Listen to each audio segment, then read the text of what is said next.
The moment Victoria Kane asked why her best analyst wouldn't look at her anymore, Ethan Cole knew his carefully constructed walls were about to crumble. 3 months of calculated distance. 3 months of avoiding her eyes across conference tables. 3 months of pretending the connection between them didn't exist. All of it was about to unravel with one simple question that demanded an answer he couldn't afford to give. Hey everyone, thanks for joining me today. This is a story about two people who found something real in the most complicated place possible and had to risk everything to keep it. If you're watching from anywhere in the world, drop your city in the comments below so I can see how far this story travels. And if you end up enjoying this journey, hit that like button. It really helps. Now, let's dive in. Ethan Cole had perfected the art of invisibility. At 34, he had learned that the safest way to navigate the world was to take up as little space as possible. Keep your head down. Do exceptional work. Don't draw attention. Don't make waves. Don't let anyone see the exhaustion behind your eyes or the weight you carry home every night. He moved through the glass and steel corridors of Meridian Analytics like a ghost in business casual, present but unremarkable, competent but forgettable. His coworkers knew him as the quiet guy with the kid, the one who never joined happy hours, who ate lunch at his desk, who somehow produced flawless reports while everyone else struggled with basic data modeling. What they didn't know was that Ethan's invisibility was deliberate, strategic, a survival mechanism built from 3 years of single parenthood and a bone-deep fear of losing the fragile stability he'd managed to create. Every morning began the same way. Ethan would wake at 5:30 to the soft sound of his alarm, careful not to disturb his 7-year-old son, Marcus, who slept in the bedroom next door of their modest 2-bedroom apartment. He'd move through the darkness of their kitchen, preparing coffee and packing lunches with practiced efficiency, peanut butter and jelly for Marcus, leftovers for himself. By 6:15, he'd gently wake Marcus, coaxing him out of sleep with quiet patience. "Come on, buddy, time to get up." Marcus would groan and burrow deeper under his covers, and Ethan would sit on the edge of the bed, rubbing his son's back in slow circles until those sleepy brown eyes finally opened. "Do I have to go to school?" "Afraid so, kiddo. But you know what? Mrs. Peterson said you might get to work on those Mars colony drawings today." That usually did the trick. Marcus lived for anything space-related: rockets, planets, astronauts. His bedroom walls were covered in drawings of imaginary spacecraft and distant galaxies. Ethan had learned early that the promise of science projects could motivate his son through even the toughest mornings. By 7, they'd be out the door. Ethan would drop Marcus at the before-school program, exchange brief pleasantries with the coordinator, then drive across town to Meridian's downtown headquarters. He'd arrive by 7:45, giving himself 15 minutes to settle at his desk before the chaos began. This routine had sustained them for 3 years. 3 years since Marcus's mother had walked out, leaving behind a 4-year-old boy and a man who'd suddenly found himself wholly responsible for another human life. 3 years of learning to braid hair badly, negotiate vegetable consumption, and explain why mommy didn't visit anymore. 3 years of becoming invisible so no one would notice when he left early for parent-teacher conferences or worked from home when Marcus had a fever. It had worked perfectly. Until Victoria Kane noticed him anyway. The first real conversation happened 6 months ago, purely by accident.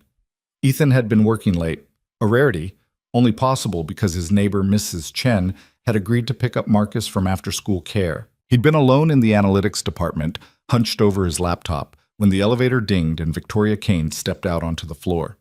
He'd frozen. Victoria Kane didn't just work at Meridian Analytics. She practically was Meridian Analytics. At 41, she'd spent 15 years climbing from junior analyst to chief strategy officer, earning a reputation as brilliant, demanding, and completely uncompromising. She wore her authority like armor, sharp suits, sharper intelligence, and an ability to dismantle weak arguments in seconds. People feared her, people respected her. Nobody really knew her. "Burning the midnight oil?" Her voice cut through the silence. Ethan looked up, startled. "Miss Kane, I didn't realize anyone else was here." "Victoria," she corrected, moving toward the coffee station. "Miss Kane makes me sound like a prison warden." "Some people might argue that's accurate," Ethan said before his brain could stop his mouth. He immediately regretted it. "You didn't joke with executives. You didn't—" Victoria laughed. Actually laughed, a genuine sound that transformed her entire face.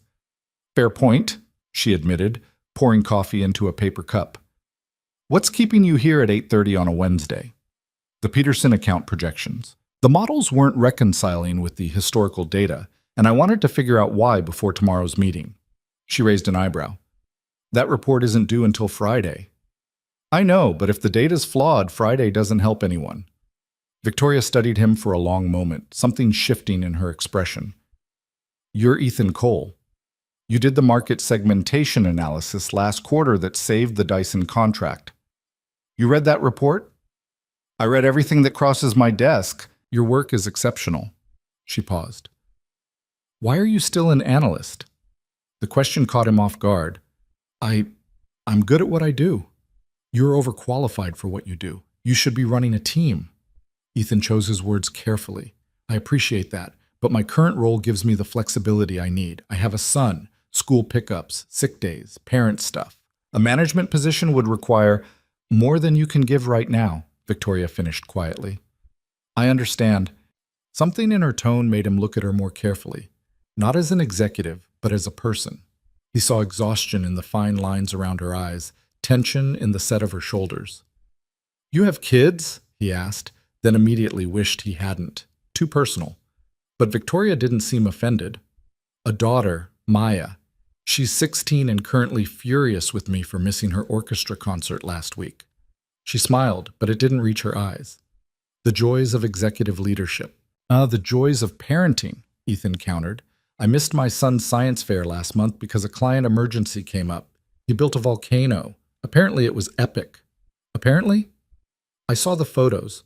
Mrs. Chen sent me approximately 47. Victoria laughed again, and this time it reached her eyes.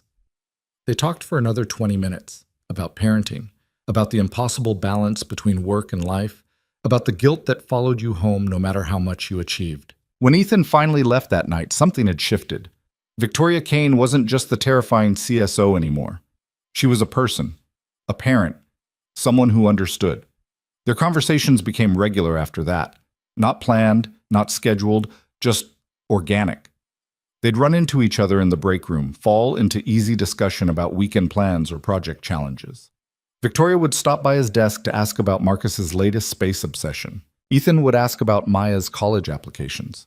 It felt natural, comfortable, like finding someone who spoke the same language in a place where everyone else was shouting in different dialects. Ethan told himself it was just friendship, just two single parents finding common ground. Nothing more. But then he started noticing things. The way Victoria's entire demeanor softened when she talked about her daughter. The rare, genuine smile that appeared when she was amused rather than merely being professional. The intelligence that sparked in her eyes when she was solving a complex problem. The way his heart rate picked up when he saw her walking toward his desk. The way he found himself looking for excuses to stay late on nights when she might still be in the office. The way he felt seen for the first time in years, not as an employee or a father or a role to fill, but as a person. That's when the fear started. Because Ethan knew exactly what this was becoming, and he knew exactly how dangerous it was.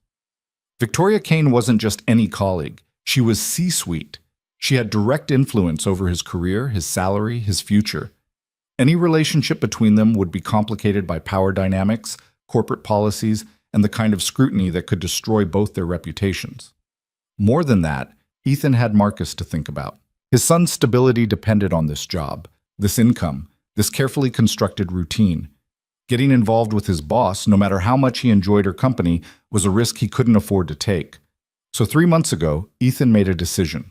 He would create distance. It started with small changes. He stopped lingering in the break room when Victoria was there. Started taking lunch at different times. When she stopped by his desk, he kept conversations brief and professional. No more stories about Marcus. No more asking about Maya. He stopped looking at her during meetings. Stopped making eye contact in the hallway. He became invisible again. At first, Victoria seemed puzzled, then concerned, then hurt. A flash of confusion in her eyes when he'd cut their conversation short or find an excuse to leave when she approached. But she didn't push. Didn't demand explanations. Until tonight. Ethan had been packing up his desk at 6:15, right on schedule to pick up Marcus, when his email pinged with a meeting request. From Victoria Kane. Subject, quick discussion time. Now. Location: my office. His stomach dropped. For 3 months, he'd successfully avoided any situation where they'd be alone together. 3 months of careful choreography and strategic timing. And now she was summoning him to her office with no warning, no context, no escape route. He could ignore it, could claim he'd already left for the day. But Victoria would know that was a lie. She'd seen him at his desk 30 seconds ago. Ethan closed his eyes, took a breath, and walked toward the executive floor. Victoria's office occupied a corner of the building with floor-to-ceiling windows overlooking the city. The space was elegant but not ostentatious, clean lines, minimal decoration, everything carefully chosen and deliberately placed, much like Victoria herself. She was standing by the windows when he entered, her back to the door, silhouetted against the city lights. "You wanted to see me?" Ethan kept his voice neutral, professional. Victoria turned. In the soft evening light, she looked tired, more vulnerable than he'd ever seen her. "Close the door." His hand hesitated on the handle. Every instinct screamed that this was dangerous, being alone with her, behind closed doors, after months of careful avoidance. But he closed it anyway. "Ethan, we need to talk. If this is about the Morrison report, I'm almost finished with, this isn't about work." Her voice was quiet but firm. "This is about the fact that you won't look at me anymore." The statement hit him like a physical blow. "I don't know what you mean," he lied. "Yes, you do." Victoria moved away from the windows, closer to him. Not threatening, just present. 3 months ago, we were friends. We talked. We laughed. You told me about Marcus's obsession with Mars rovers, and I complained about Maya's terrible taste in boyfriends. And then one day you just stopped. "I've been busy." "Don't." The word was sharp. "Don't insult my intelligence with excuses. You've been avoiding me deliberately, and I want to know why." Ethan felt the walls closing in. Every carefully constructed defense, every rationalization he'd used to justify the distance, all of it felt flimsy and transparent under the weight of her direct question. "It's better this way," he said finally. "Better for whom?" "For both of us." "That's not an answer." Victoria saw. "Why won't you look at me anymore, Ethan?" Her voice broke slightly on his name, and that tiny crack in her composure destroyed the last of his defenses. He looked at her then. Really looked at her. Saw the confusion and hurt she'd been carrying for months. Saw the loneliness that mirrored his own. Saw a woman brave enough to demand the truth instead of accepting comfortable lies. "Because when I look at you, I don't see my boss anymore," he said quietly. "I see someone who makes me laugh. Someone who understands what it's like to love your kids so much it physically hurts and still feel like you're failing them every day. Someone I look forward to seeing in a way that has nothing to do with work." He forced himself to hold her gaze. "I see someone I could very easily fall for, and that terrifies me." The silence that followed was deafening. Victoria stood perfectly still, her expression unreadable. Ethan felt his heart hammering against his ribs, felt the weight of words that couldn't be taken back. "I put distance between us because getting closer isn't safe," he continued, the confession spilling out now that he'd started. "You're my superior. There are policies, power dynamics, 100 reasons why this, whatever this is, can't happen. And I have Marcus to think about. His stability. His future. I can't risk my career for feelings that might not be mutual," Victoria finished softly. Ethan closed his eyes. "Something like that." When he opened them again, Victoria had moved closer. Close enough that he could see the rapid pulse at her throat, the slight tremor in her hands. "Ethan." Her voice was barely above a whisper. "What if they are mutual?" Time seemed to stop. "What?" "What if I told you that I started looking forward to those conversations too? That I found myself disappointed on days when you worked from home, because it meant I wouldn't see you in the break room?" She took a shaky breath. "What if I told you that the reason I haven't pushed about your distance is because I understood exactly why you were creating it? Because I was terrified of the same thing?" Ethan stared at her, unable to process what he was hearing. "You asked why looking at you doesn't feel professional anymore," he said carefully. "What does it feel like?" Victoria met his eyes with an honesty that took his breath away. "It feels like coming home after a very long day. It feels like being understood without having to explain. It feels like maybe I'm not as alone as I thought I was. She paused. It feels dangerous and inevitable and completely impossible, all at the same time. Victoria, we can't. I know. Believe me. I know. She stepped back, creating distance again, her professional mask sliding back into place. I've spent 3 months telling myself all the same things you have. The policies, the optics, the risk to both our careers. Then why tell me this? Because you deserve to know that your feelings weren't one-sided. Because I'm tired of pretending that the connection between us doesn't exist. She moved behind her desk, putting furniture between them like a physical barrier. And because even though we both know all the reasons this can't work, I needed you to understand that the distance isn't what I want. It's just what's necessary. Ethan felt something break open in his chest. Relief and anguish mixed together. So what do? He asked quietly. We keep our distance. We stay professional. We protect our careers and our kids and all the things that matter more than what we might feel for each other. Victoria's voice was steady, but her eyes betrayed her. We do the smart thing. The smart thing, Ethan repeated hollowly. Yes. They stood there in silence, the truth hanging between them like a bridge they couldn't cross. Finally, Ethan nodded. I should go. Marcus is waiting. Of course. He turned toward the door, hand on the handle, when Victoria spoke again.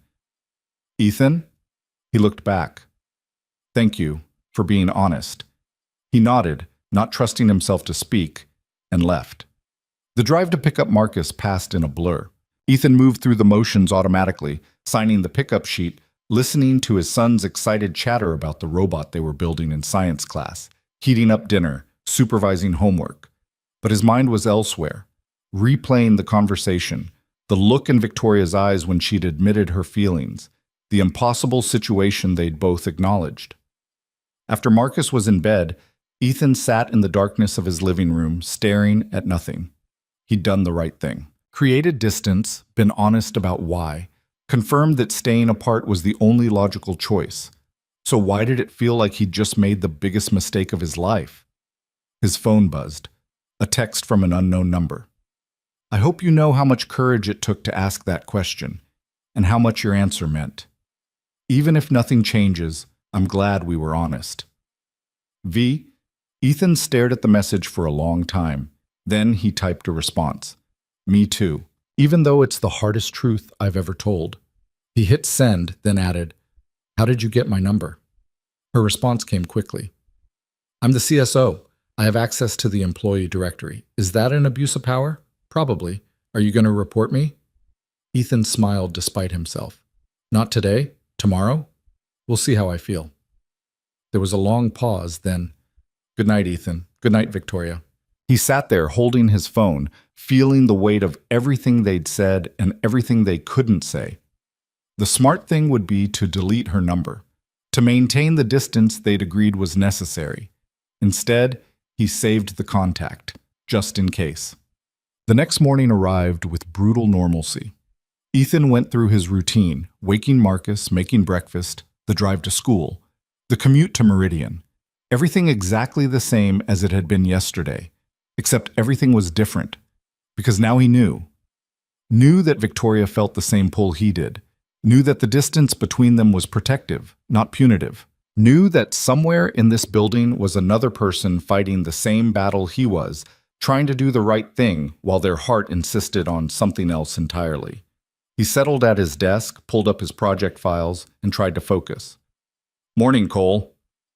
Ethan looked up to find James Brennan from the operations team standing by his desk. James was a decent guy, competent enough at his job, but with a talent for office gossip that made Ethan wary. Morning? You heard the news? What news? James leaned in conspiratorially. HR's launching an investigation. Anonymous complaint about inappropriate relationships and upper management. Ethan's blood went cold. What? Yeah, someone filed a formal complaint yesterday. Won't say who it's about, but I heard it involves someone on the executive team. James's eyes gleamed with the thrill of scandal. Money's on either Kane or Morrison. Both of them have been weirdly secretive lately.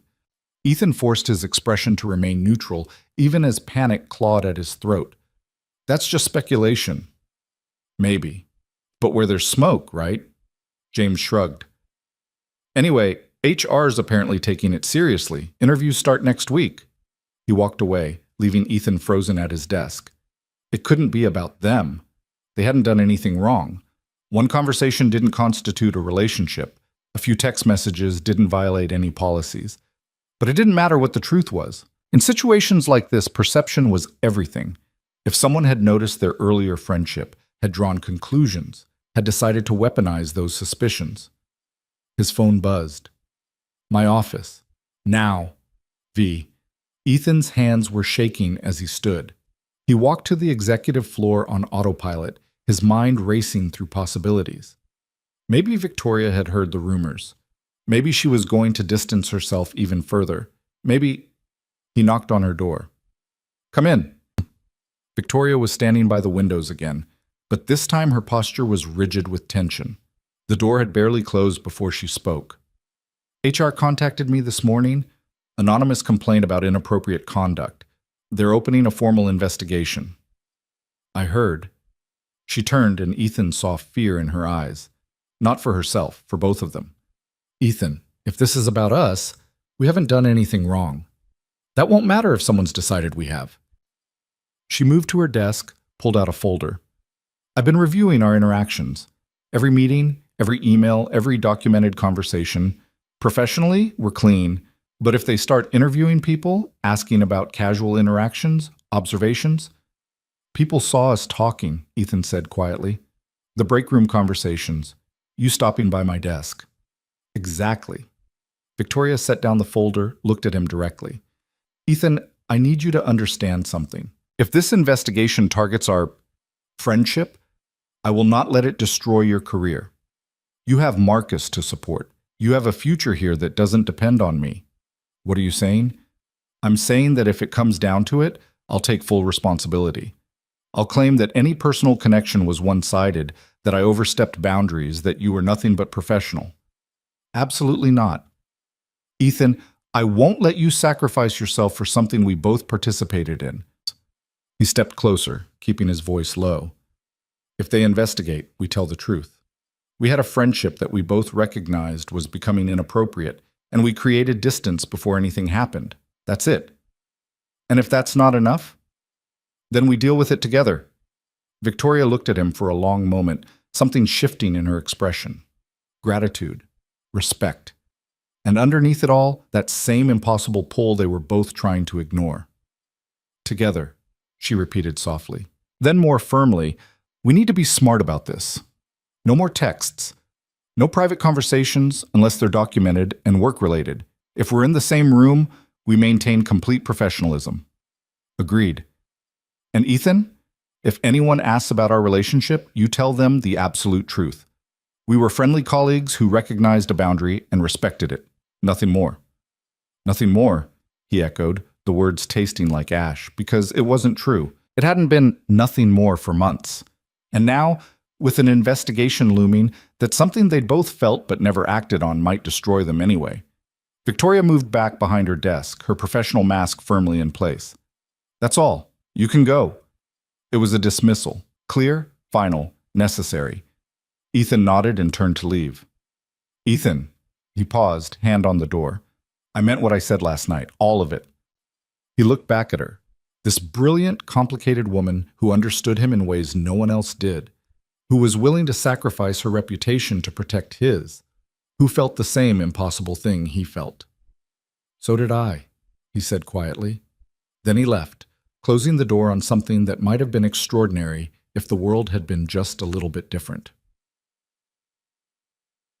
The investigation moved slowly, deliberately, like a storm building on the horizon. Over the next week, HR scheduled interviews with various department heads and team members. The questions were vague, carefully worded to avoid tipping their hand about who or what they were investigating. Have you observed any inappropriate relationships between colleagues? Have you noticed any favoritism in project assignments or promotions? Are you aware of any violations of company policy regarding workplace conduct? Ethan was interviewed on Thursday. A pleasant HR representative named Sandra Chen asked him bland questions about workplace culture, his observations of management behavior, whether he'd ever felt pressured or uncomfortable. He answered honestly. No, he'd never witnessed anything inappropriate. No, he'd never felt pressured.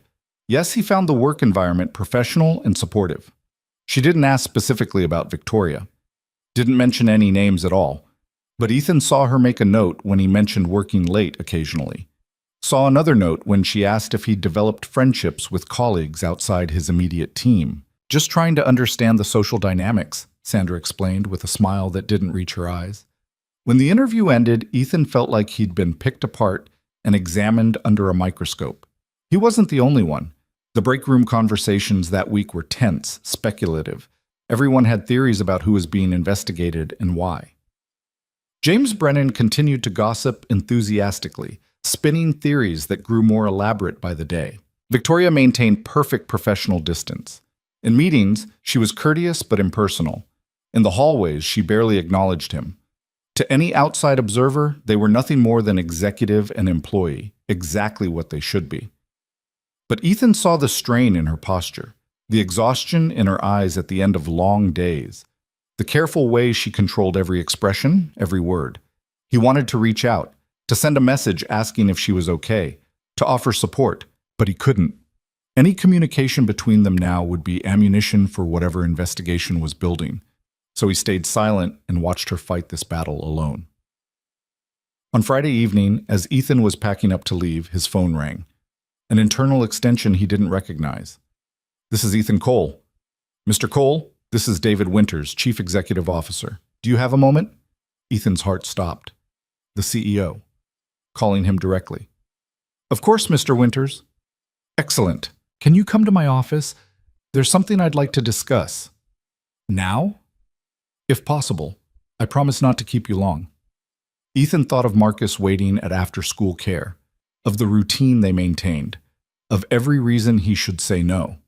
"I'll be right up." David Winters' office made Victoria's look modest. The space occupied an entire corner of the top floor with windows on two sides and enough square footage for a sitting area, conference table, and massive desk. Winters himself was in his late 50s, silver-haired and sharp-eyed, with the kind of presence that commanded rooms without effort. "Mr. Cole, thank you for coming on short notice." He gestured to the sitting area. "Please." Ethan sat, trying to control his racing thoughts. Winters settled across from him, studying him with an expression that gave nothing away. "I'll be direct. I've been following the HR investigation with interest, and your name has come up multiple times in connection with Victoria Kane." The floor dropped out from under Ethan's world.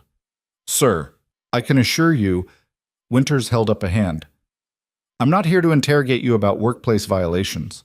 I've reviewed the evidence, and there isn't any. No policy breaches, no inappropriate conduct. Just two colleagues who apparently enjoyed each other's company and had the good sense to recognize when that friendship was becoming complicated." Ethan didn't know what to say. "However," Winters continued, "the perception of impropriety is almost as damaging as actual impropriety, especially for someone in Victoria's position." "I understand." "Do you?" Winters leaned forward slightly. "Because I've also been reviewing your work, Mr. Cole. The market analysis you completed last quarter was exceptional. The efficiency improvements you've implemented in data processing have saved this company significant resources, and multiple department heads have noted your talent for solving complex problems." Thank you, sir. "You're overqualified for your current position, significantly so." Winters stood, moved to his desk, and picked up a folder. "Which brings me to the reason I called you here." He handed the folder to Ethan. Inside was a job description. Senior Director of Analytics Strategy. A newly created position reporting directly to the Chief Operations Officer, not Victoria. The salary was nearly double his current pay. "I don't understand," Ethan said slowly. "The investigation concludes next week. When it does, it will find no evidence of wrongdoing, because there wasn't any. But rumors have a way of persisting, especially where executives are concerned." Winters returned to his seat. "This position removes any conflict of interest. You'd be in a different division with a different reporting structure. Your success would be based entirely on merit, with no connection to Victoria Kane whatsoever." Ethan stared at the job description, his mind reeling. You're offering me a promotion. I'm offering you an opportunity, one you've earned through your work, not through any relationship or favoritism. Winters's gaze was steady, but I want to be clear about what accepting this role means. You'll be highly visible, under scrutiny. Any mistakes will be magnified because people will assume you got here through connections rather than competence. And if I succeed, then you'll have earned a position that should have been yours months ago. Winters paused. You have the weekend to decide. The role starts Monday if you want it. Ethan looked down at the folder, at the opportunity that seemed too perfect to be real. Why are you doing this? Because talent like yours is rare, and I don't like seeing it wasted in a position that doesn't challenge you. Winters stood, signaling the end of the conversation. And because Victoria Kane is one of the best executives I've ever worked with, and I'm not interested in losing her over rumors generated by bitter people who resent her success. Understanding dawned slowly. This protects her too. This protects both of you. By removing the structural complication that made your friendship problematic in the first place. Winters moved toward the door. Take the weekend. Think about what you want. But Ethan, don't let fear make this decision for you. Ethan stood, folder in hand, feeling like his entire world had tilted on its axis. Thank you, sir. Don't thank me yet. Thank me when you've proven everyone wrong who thinks you didn't earn this. Ethan left the CEO's office in a daze, the folder feeling like it weighed 1,000 pounds. A promotion, a path forward, a way to remove the professional barriers that made everything between him and Victoria so impossibly complicated. But it came with enormous risk. If he failed, it would confirm every suspicion that he'd advanced through favoritism rather than merit. It would damage not just his reputation, but Victoria's as well. And if he succeeded, everything might change. He made it to his car before pulling out his phone. He'd deleted Victoria's number days ago, trying to maintain the distance they'd agreed on. But he'd memorized it first. His thumb hovered over the keypad. One text, just to let her know what Winters had offered, to get her perspective. But he didn't send it, because this decision couldn't be about her. Couldn't be about what might happen between them if professional barriers disappeared. This had to be about him, about whether he was brave enough to step into the spotlight, whether he was willing to risk everything for the chance to prove he deserved to be there. Ethan started the car and drove to pick up Marcus, the folder sitting on the passenger seat like a promise and a threat all at once. That night, after Marcus was asleep, Ethan sat at his kitchen table and really read the job description. Senior Director of Analytics Strategy. Leading a team of 12, reporting to the COO. Significant authority over company-wide data initiatives. It was the kind of position he'd assumed would take another 5 years to reach. The kind of opportunity that could transform not just his career, but his and Marcus's entire future. It was also the kind of position where failure would be spectacular and public.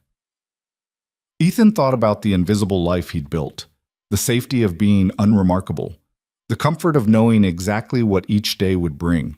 Then he thought about Victoria's words. It feels dangerous and inevitable and completely impossible all at the same time. Maybe that described more than just their relationship. Maybe it described every meaningful choice worth making. His phone buzzed with a text from an unknown number. I heard about the offer, no pressure either way. But if you take it, you'll be brilliant. V. Ethan stared at the message. She wasn't asking him to accept for her sake, wasn't pressuring him to take the path that might make something possible between them. She was simply believing in him, the way she had from their very first real conversation. He typed a response. How did you get my new number? I'm the CSO. The employee directory is very comprehensive. Still an abuse of power, definitely. Still going to report me? Ethan smiled, something warm spreading through his chest. Not yet. Does that mean you're considering it? He looked at the folder, at the promise of something more than invisibility. I'm considering a lot of things. Good. You should. This is a big decision. What would you do? There was a long pause before her response came through. I'd ask myself what I'd regret more, trying and failing, or never trying at all. And then? Then I'd be terrified, and I'd do it anyway. Ethan sat there holding his phone, feeling the truth of her words settle into his bones. He'd spent 3 years playing it safe, building walls, becoming invisible, and he'd survived. But surviving wasn't the same as living. Thank you. For what? For being honest. For believing I could do this. I always believed you could do this. The question is whether you believe it. Ethan looked around his small apartment, at Marcus's drawings covering the refrigerator, at the life they'd built from the wreckage of abandonment and fear. They'd survived that too. More than survived. They'd built something good and stable and whole. Maybe it was time to trust that foundation, to believe it was strong enough to support something more than just safety. "I'll see you Monday," he typed. "In my new office." The response came immediately. "I knew you would." "How?" "Because you're braver than you think you are. You always have been." Ethan saved her number again, this time under her full name instead of just an initial, just in case. Because starting Monday, everything was going to change. And for the first time in 3 years, Ethan wasn't running from that change. He was running toward it. Monday morning arrived with the weight of 1,000 unspoken promises. Ethan woke at 5:30 as usual, but nothing about the day felt routine. He moved through the familiar motions, shower, coffee, waking Marcus, but his mind was already at meridian, already stepping into a role that would either validate every risk he'd taken or confirm every doubt that whispered he didn't deserve it. "Dad, you're being weird," Marcus observed over breakfast, studying him with the unsettling perceptiveness of 7-year-olds. "Weird how?" "You keep staring at nothing, and you put orange juice in your coffee." Ethan looked down at his mug. Marcus was right. He'd been so distracted he'd grabbed the wrong carton from the refrigerator. "Big day at work, buddy. New job." Marcus's eyes widened. "Like a promotion?" "Exactly like a promotion." "Does that mean we get more money?" The question was asked with such innocent directness that Ethan had to smile. "It means we'll be more comfortable. Maybe we can finally fix that weird noise the car makes." "And get a bigger apartment?" "Maybe. Someday." Marcus considered this while chewing his toast. "Will you still have time to help with my science project?" And there it was.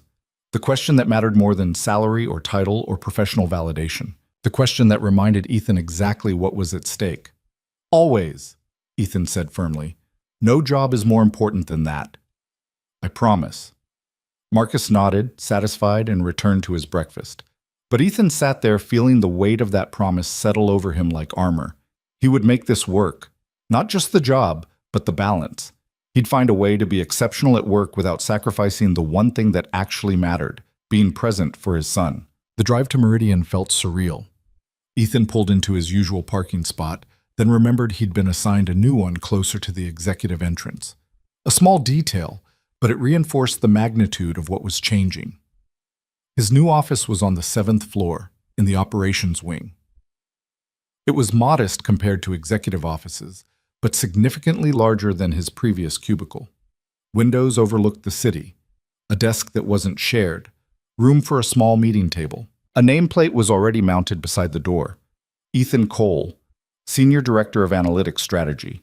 He stood there staring at it, feeling equal parts pride and terror. "Impressive, isn't it?"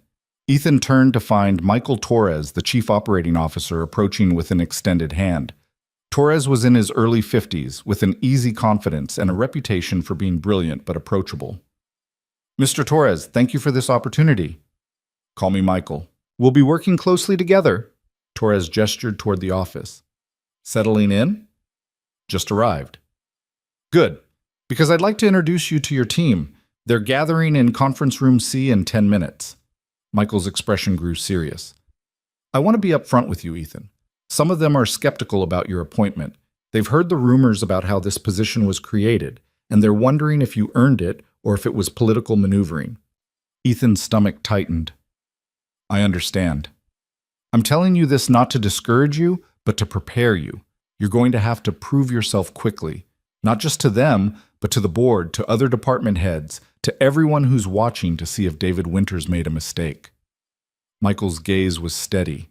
"Can you handle that pressure?" "I don't have a choice." "Actually, you do. You could have stayed where you were, where nobody questioned your competence." Michael smiled slightly. "But you didn't. That tells me you're ready for this, even if you don't fully believe it yet." "What if I fail?" "Then you fail, and you learn from it, and you come back stronger." Michael clapped him on the shoulder. "But between you and me, I've read your work. I don't think failure is your problem. I think self-doubt is. So do me a favor.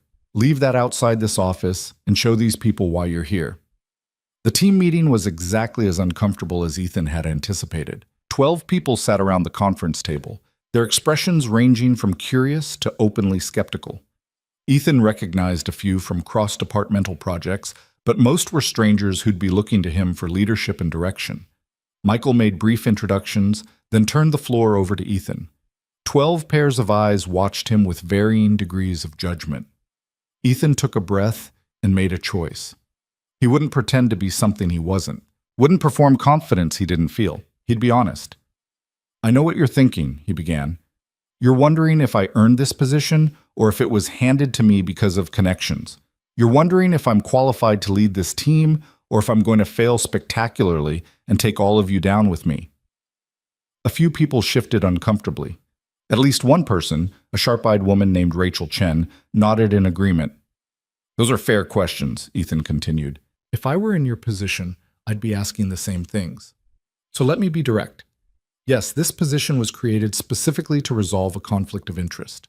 Yes, there are people who believe I don't deserve to be here. And yes, I'm terrified that they might be right." That got their attention. Vulnerability wasn't the usual executive playbook. "But here's what I know for certain. I've spent 3 years doing exceptional work in a position that didn't challenge me because I was too afraid to risk anything more. I built models that saved this company millions. I solved problems that other analysts couldn't crack. I did all of that while being a single parent, which meant working smarter because I couldn't work longer." Ethan looked around the table, making eye contact with each person. "I don't know if I'll be a great director. I don't know if I have all the answers. But I know how to work hard, how to solve complex problems, and how to care about the people I'm working with. And I'm asking you to give me the chance to prove that those things matter more than politics or perception." Silence filled the room. Then Rachel Chen spoke. "What's your priority for this team?" Honest answer? I don't know yet. I need to understand what you're working on, where the bottlenecks are, what resources you need. Ethan met her gaze directly. "I'm not going to walk in here pretending to have all the answers, but I will listen, and I will fight for what this team needs to succeed, even if that means pushing back against other executives." This from a younger analyst named David Park. "Especially then." Another pause. Then Michael Torres stood. "I'll let you all get acquainted. Ethan, my door is always open if you need anything." He nodded to the team and left, closing the door behind him. The atmosphere shifted slightly, less formal, more genuine. "All right," Rachel said, pulling out her laptop. "If you're serious about understanding what we're working on, you should probably see the disaster we're currently managing." For the next 2 hours, the team walked Ethan through their active projects. The work was complex, ambitious, and significantly behind schedule. Previous leadership had overpromised and under-resourced, leaving the team struggling to meet impossible deadlines. Ethan listened carefully, asked questions, and took notes. He didn't offer solutions yet, didn't pretend to understand everything after one meeting, but he could see the patterns, the structural problems that cascaded through every project. When the meeting finally ended, Rachel lingered behind. "That was either very brave or very stupid," she said bluntly. "Which do you think?" "Haven't decided yet." She studied him. "But for what it's worth, I appreciate the honesty. Most new directors come in trying to prove how smart they are. You came in admitting you don't know everything." "Because I don't." "No. But you're smart enough to admit it." Rachel moved toward the door, then paused. "The rumors about you and Victoria Kane, are they true?" Ethan's heart skipped. "What rumors?" "That the two of you were involved, and this promotion was a way to hide it." He could deflect, could claim ignorance or offense at the question. Instead, he chose honesty. "Victoria Kane and I became friends. That friendship started to become something more complicated, and we both recognized it was inappropriate given our professional relationship. We created distance before anything happened. This promotion removes that conflict of interest entirely." Ethan held Rachel's gaze. "That's the truth. Whether you believe it is up to you." Rachel considered this for a long moment. "I believe you," she said finally, "but a lot of people won't. So whatever you do in this role, it better be absolutely beyond reproach, because they're looking for any excuse to say you didn't earn it." "I know." "Good. Rachel nodded and left, leaving Ethan alone in the conference room. He sat there processing the conversation, the challenge, the reality of what he'd stepped into. His phone buzzed, a text from Victoria. How was the first morning? Ethan stared at the message. They'd agreed to maintain distance. No unnecessary communication. Nothing that could be misinterpreted. But this felt different. This felt like a friend checking in. Terrifying. Honest. Probably stupid. Sounds perfect. Honesty is underrated in leadership. Easy for you to say. You're already a leader. I started somewhere too. And I made plenty of mistakes along the way. Ethan smiled despite his nerves. Any advice? Trust your instincts, and don't try to be me or anyone else. Be you. That's why Winters gave you this job. Thank you. Don't thank me. Just be brilliant. Ethan pocketed his phone and returned to his new office, feeling slightly steadier. The rest of the week was a blur of meetings, project reviews, and rapid learning. Ethan threw himself into understanding every aspect of his team's work, often staying late to review documentation and data models. He was careful about the optics, never worked so late that it would interfere with picking up Marcus, never gave anyone ammunition to suggest he was neglecting his responsibilities at home or getting special treatment at work. By Friday, he'd identified 3 critical bottlenecks in the team's workflow and drafted a proposal for addressing them. It would require budget reallocation and pushing back against established priorities, exactly the kind of political fight that made him uncomfortable. But Rachel had been right. If he was going to prove he deserved this position, he couldn't play it safe. He scheduled a meeting with Michael Torres for Monday morning. Friday evening, Ethan left the office at exactly 5:30, picked up Marcus, and took him out for pizza to celebrate making it through the first week. So is your new job cool? Marcus asked through a mouthful of pepperoni. It's challenging, but yeah, I think it might be cool. Do you have a big office? Bigger than before. Can I see it sometime? Ethan smiled. Sure, buddy. Maybe next week I'll bring you by on a Saturday when it's quiet. Marcus nodded, satisfied. Dad? Yeah? Are you happy? The question caught Ethan off guard. What makes you ask that? You seem different, like less worried. Marcus struggled to find the words. You smile more.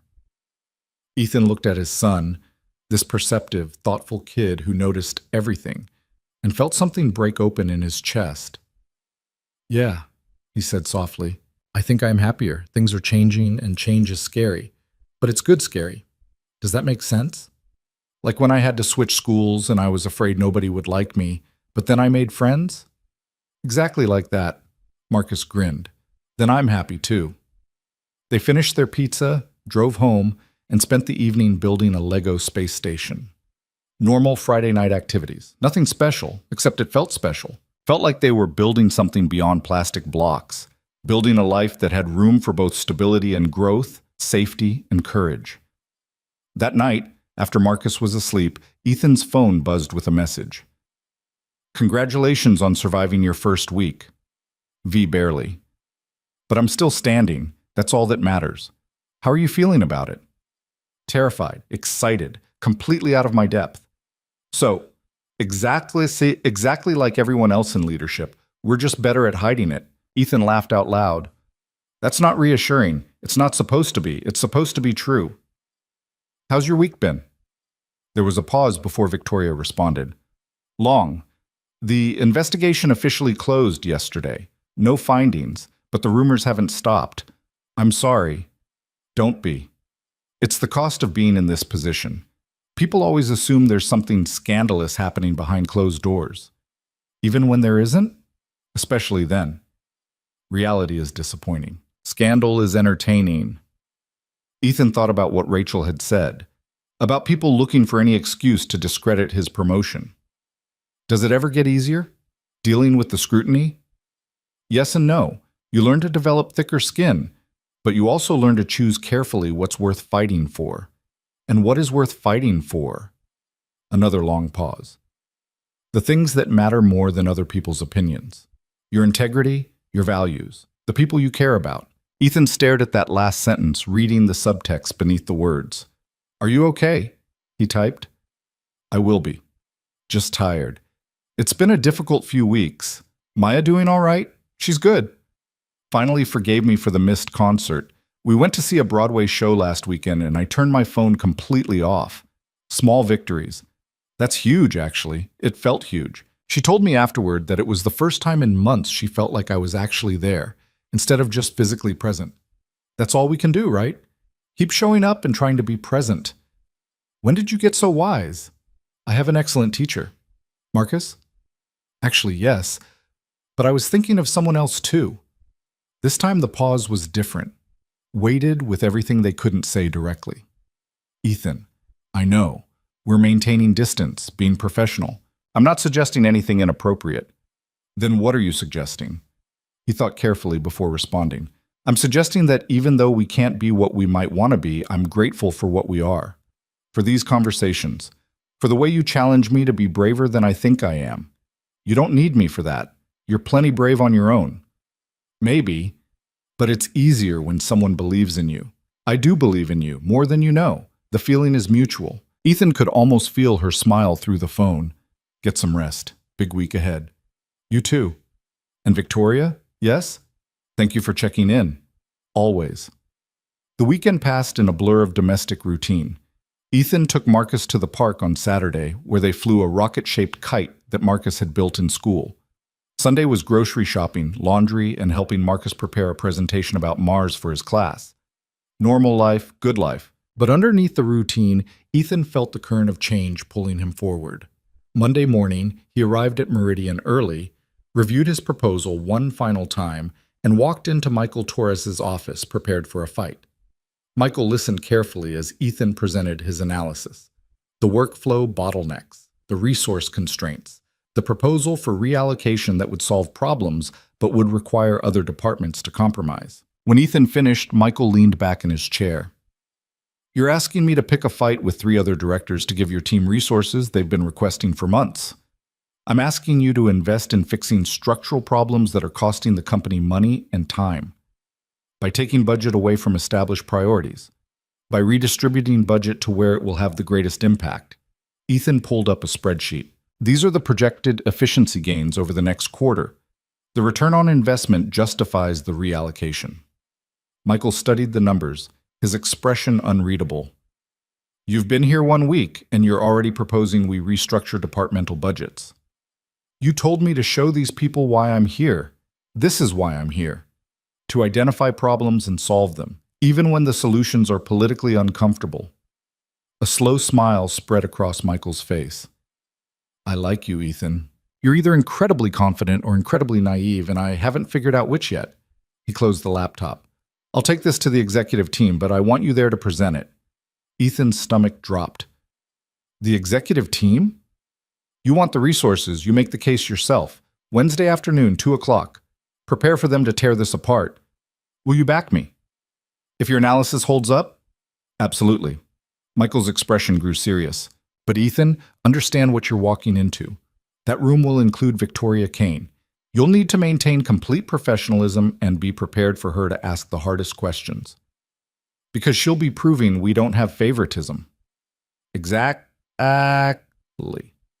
She'll be harder on you than anyone else in that room. Can you handle that? Ethan thought about Victoria's text, about believing in each other, about choosing what was worth fighting for. Yes, he said firmly. I can handle it. The next 2 days were intense preparation. Ethan refined his analysis, anticipated every possible objection, and practiced his presentation until he could deliver it in his sleep. Rachel helped him stress test the arguments. They're going to say you're too new to understand the political landscape, she warned. Then I'll acknowledge I'm new and explain why that gives me perspective they might have lost. They'll say the budget reallocation will damage other departments. Then I'll show the data proving the overall benefit outweighs the departmental cost. Victoria Kane will ask why her division should absorb part of the budget reduction. That one stopped him. What should I say? Rachel smiled. The truth, that her division can absorb the impact better than others because of its efficiency. Turn it into a compliment backed by data. Wednesday afternoon arrived with the inevitability of a reckoning. Ethan walked into the executive conference room at exactly 2 o'clock, carrying his laptop and a printed presentation packet.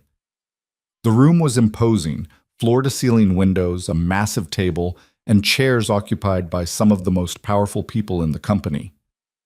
David Winters sat at the head of the table, Michael Torres to his right, and there, 3 seats down on the left, was Victoria Kane. She looked up as Ethan entered, her expression perfectly neutral, professional, distant, exactly as it needed to be. "Mr. Cole," Winters greeted, "thank you for joining us. I understand you have a proposal regarding resource allocation." "Yes, sir." Ethan set up his laptop, connecting to the room's display system. His hands were steady despite the adrenaline flooding his system. For the next 20 minutes, he walked through his analysis. The workflow bottlenecks, the efficiency losses, the proposal for budget reallocation that would solve multiple problems simultaneously. He presented data clearly, acknowledged limitations honestly, and made a compelling case for why the short-term political discomfort was worth the long-term operational gains. When he finished, the room was silent. Then the questions began. The chief financial officer challenged his cost projections. Ethan responded with detailed breakdowns and conservative estimates. The director of operations questioned the timeline. Ethan explained the phased implementation that would minimize disruption. And then Victoria spoke. "Mr. Cole, your proposal suggests reducing budget allocation to the strategy division by 12%. Her voice was cool, professional. "Can you explain why my department should absorb that cost?" Every eye in the room turned to him. This was the test. The moment where he either proved his independence or confirmed suspicions of favoritism. Ethan met her gaze directly. "The strategy division is the most efficient department in terms of resource utilization and outcome delivery. Based on the last 4 quarters of performance data, your team consistently achieves objectives with less budget variance than any other division." He pulled up a comparison chart. "This isn't about penalizing success. It's about recognizing that your division has the operational excellence to absorb a temporary reduction while maintaining performance. Other departments lack that capacity." Victoria's expression didn't change. "You're suggesting we're being penalized for being efficient. I'm suggesting you're being trusted to maintain excellence with slightly fewer resources because you've proven you can. It's a compliment backed by data, not a penalty." The faintest flicker of something crossed her face. Approval, maybe, or respect. But her voice remained challenging. "And if the strategy division's performance declines as a result? Then the reallocation was wrong, and we revisit it next quarter. But I don't believe it will decline because I've reviewed your team's work. They're exceptional." Silence fell again. Then Winters spoke. "Additional questions?" The CFO had a few more clarifications. The operations director raised concerns about implementation. But the tone had shifted from skeptical to considering. Finally, Winters looked around the table. "I'll leave you all to discuss. Ethan, thank you for the presentation. We'll have a decision by end of week." It was a dismissal. Ethan gathered his materials, nodded to the room, and left. His hand started shaking the moment the conference room door closed behind him. He'd done it. Stood in front of the executive team and defended a proposal that challenged established priorities. Faced Victoria's scrutiny and responded with professionalism and data. Whether they approved the proposal or not, he'd proven something important. He'd proven he belonged in that room. Ethan made it back to his office before his phone buzzed. That was impressive. "V, you almost destroyed me in there. I had to. Everyone was watching. I know. It was the right call. Your response was perfect. You turned a challenge into a demonstration of respect for my team's competence. I meant what I said. Your division is exceptional. So are you. That presentation was better than most I've seen from directors with 10 years more experience." Ethan leaned against his desk, feeling the adrenaline slowly drain away. "Do you think they'll approve it?" "I think you gave them no good reason to refuse. Whether that's enough depends on politics I can't control." "What did you vote?" "I abstained. Conflict of interest. Even though the reallocation affects your budget? Especially because of that. I can't be seen as either supporting or opposing something that benefits you, even indirectly." Ethan understood. Every decision they made now was scrutinized through the lens of their past connection. "This is exhausting." "Yes, but you're handling it exactly right. How long does it take before people stop looking for scandal?" "Honestly? Months. Maybe longer. People love a good story, And a workplace romance between a powerful executive and her former subordinate is a great story. Except it's not our story. No. But the truth is less interesting than the fiction. Ethan thought about Rachel's warning, about being beyond reproach, about the pressure to prove himself every single day. Do you ever regret it? He typed. Being honest about our feelings? If we just stayed silent, maintained distance, none of this would have happened. The response took longer this time. I regret that honesty created complications for you, but I don't regret the honesty itself. Living with unspoken truth feels worse than dealing with spoken consequences. Even when the consequences are this hard? Even then. Because at least now we know. At least we're not wondering what if. Are you? Am I what? Wondering what if. Another long pause. Every day. But that doesn't change what's right. Ethan stared at those words, feeling the weight of everything they represented. I should go. Board meeting in 10 minutes. But Ethan? Yeah? You proved yourself today. Not to me. I already knew what you were capable of, but to everyone else in that room. That matters. Thank you. Stop thanking me. You did this. Own it. The conversation ended, but Ethan sat there holding his phone, feeling the complicated tangle of professional respect and personal longing that defined whatever existed between them. He wanted to see her, not in conference rooms or hallways, but somewhere they could actually talk without cameras and scrutiny and corporate politics. But that was exactly what they couldn't do. So instead, he pocketed his phone, pulled up his project files, and threw himself back into work. Friday afternoon, Michael Torres stopped by Ethan's office. The executive team approved your proposal. Implementation starts next week. Relief and terror hit simultaneously. They actually approved it? Unanimous vote, excluding Victoria's abstention. Michael smiled. You made a compelling case. Now comes the hard part, actually executing it. I'm ready. I know you are. Michael moved to leave, then paused. Between you and me, Victoria fought harder for your proposal than anyone else in that room. She made it clear that abstaining from the vote didn't mean she couldn't advocate for good ideas. Ethan felt warmth spread through his chest. She did? She presented additional data supporting your analysis and challenged every weak objection other directors raised, all while maintaining perfect professional distance. Michael's expression grew serious. You have an advocate in her, Ethan, but she's protecting both of you by making sure that advocacy is always backed by merit, never by favoritism. I understand. Good. Because this is just the beginning. You've proven you can analyze problems and propose solutions. Now you need to prove you can lead implementation. That's where most new directors fail. After Michael left, Ethan sat at his desk processing the information. Victoria had fought for his proposal, had used her influence to make sure good work was recognized despite the complicated history between them. She was protecting him. But more than that, she was believing in him loud enough for others to hear. His phone buzzed. Heard you got the approval. Congratulations. Heard you advocated for it. Thank you. I advocated for good work. That's my job. Michael said you challenged every weak objection. I challenged weak reasoning. Also my job. You're impossible, you know that? I'm Chief Strategy Officer. Impossible is in the job description. Ethan smiled. How are you celebrating? Maya has a debate tournament tonight. I'll be celebrating by watching teenagers argue about trade policy. Sounds painful. It's actually fascinating. She's become quite good at it. Takes after her mother. I'm choosing to take that as a compliment. It was meant as one. Then thank you. How are you celebrating? Marcus wants to go to the Science Museum. Apparently there's a new Mars exhibit. Perfect.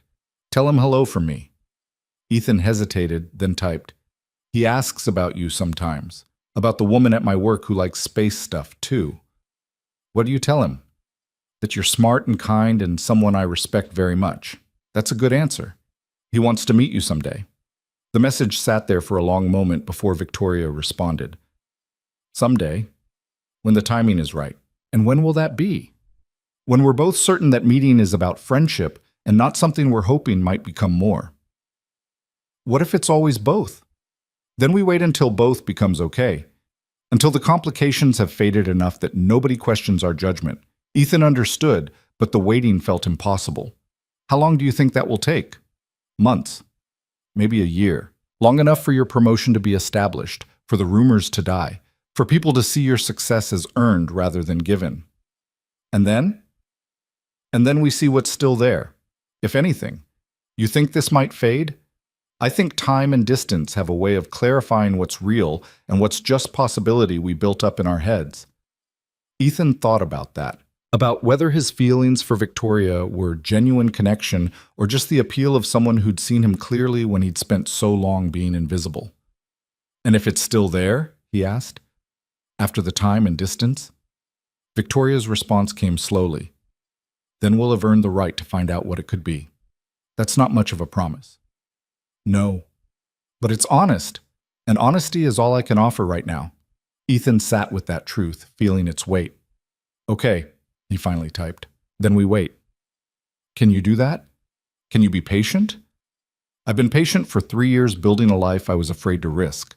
I can be patient for this too, even if it doesn't lead where you hope, even then. Because you're right, time will clarify what's real, and I'd rather know the truth than build something on assumption. You're wiser than you give yourself credit for. Or just tired of running from hard truths. Maybe both. Probably both. Go enjoy the museum with Marcus. He's lucky to have you. And you enjoy the debate tournament. Maya's lucky too. Let's hope she still thinks so after I embarrass her by cheering too loudly. Ethan laughed. You're going to be that parent? Absolutely. I've spent too many events being silent and professional. Tonight I'm being loud and proud. Good. She'll remember that more than she remembers the embarrassment. I hope you're right. I am. Trust me, I do. More than you know. The conversation ended, but Ethan felt steadier than he had in weeks.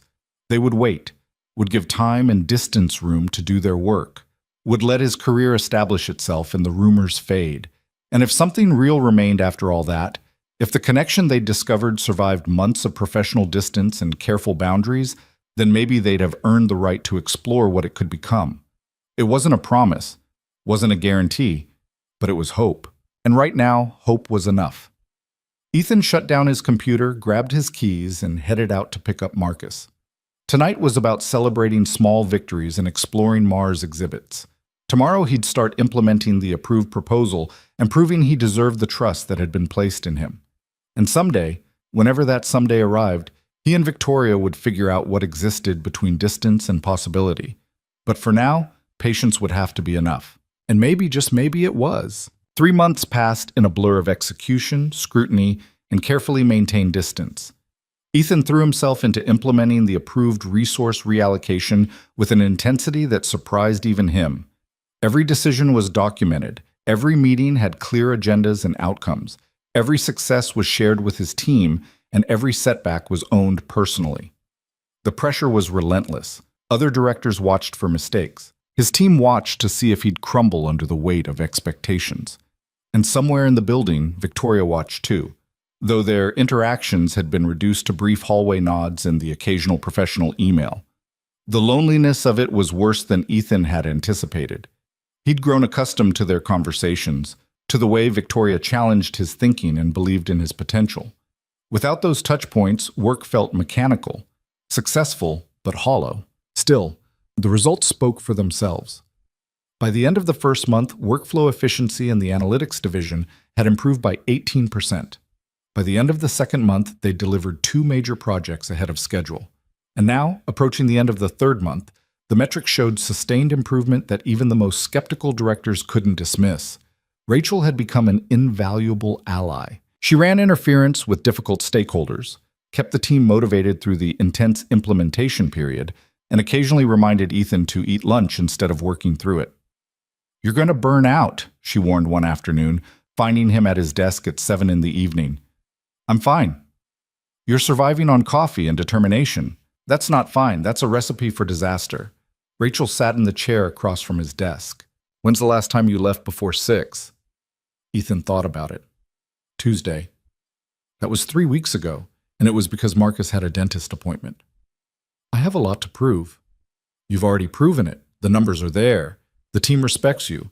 Even the directors who were skeptical have stopped questioning your decisions." Rachel leaned forward. "You won, Ethan. You can stop fighting now." "It doesn't feel like winning." Because you're waiting for permission to relax, and nobody's going to give you that permission. You have to give it to yourself. Ethan rubbed his eyes, feeling the exhaustion that lived in his bones. What if I stop pushing and everything falls apart? Then it wasn't as solid as you thought, and you rebuild. But that's not going to happen, because you built this on competence, not momentum. Rachel stood. Go home. Spend time with your kid. Come back tomorrow refreshed instead of running on fumes. She was right, and Ethan knew it, but leaving felt like admitting weakness, like giving critics ammunition to say he couldn't handle the pressure. His phone buzzed with a text from Marcus's after-school program.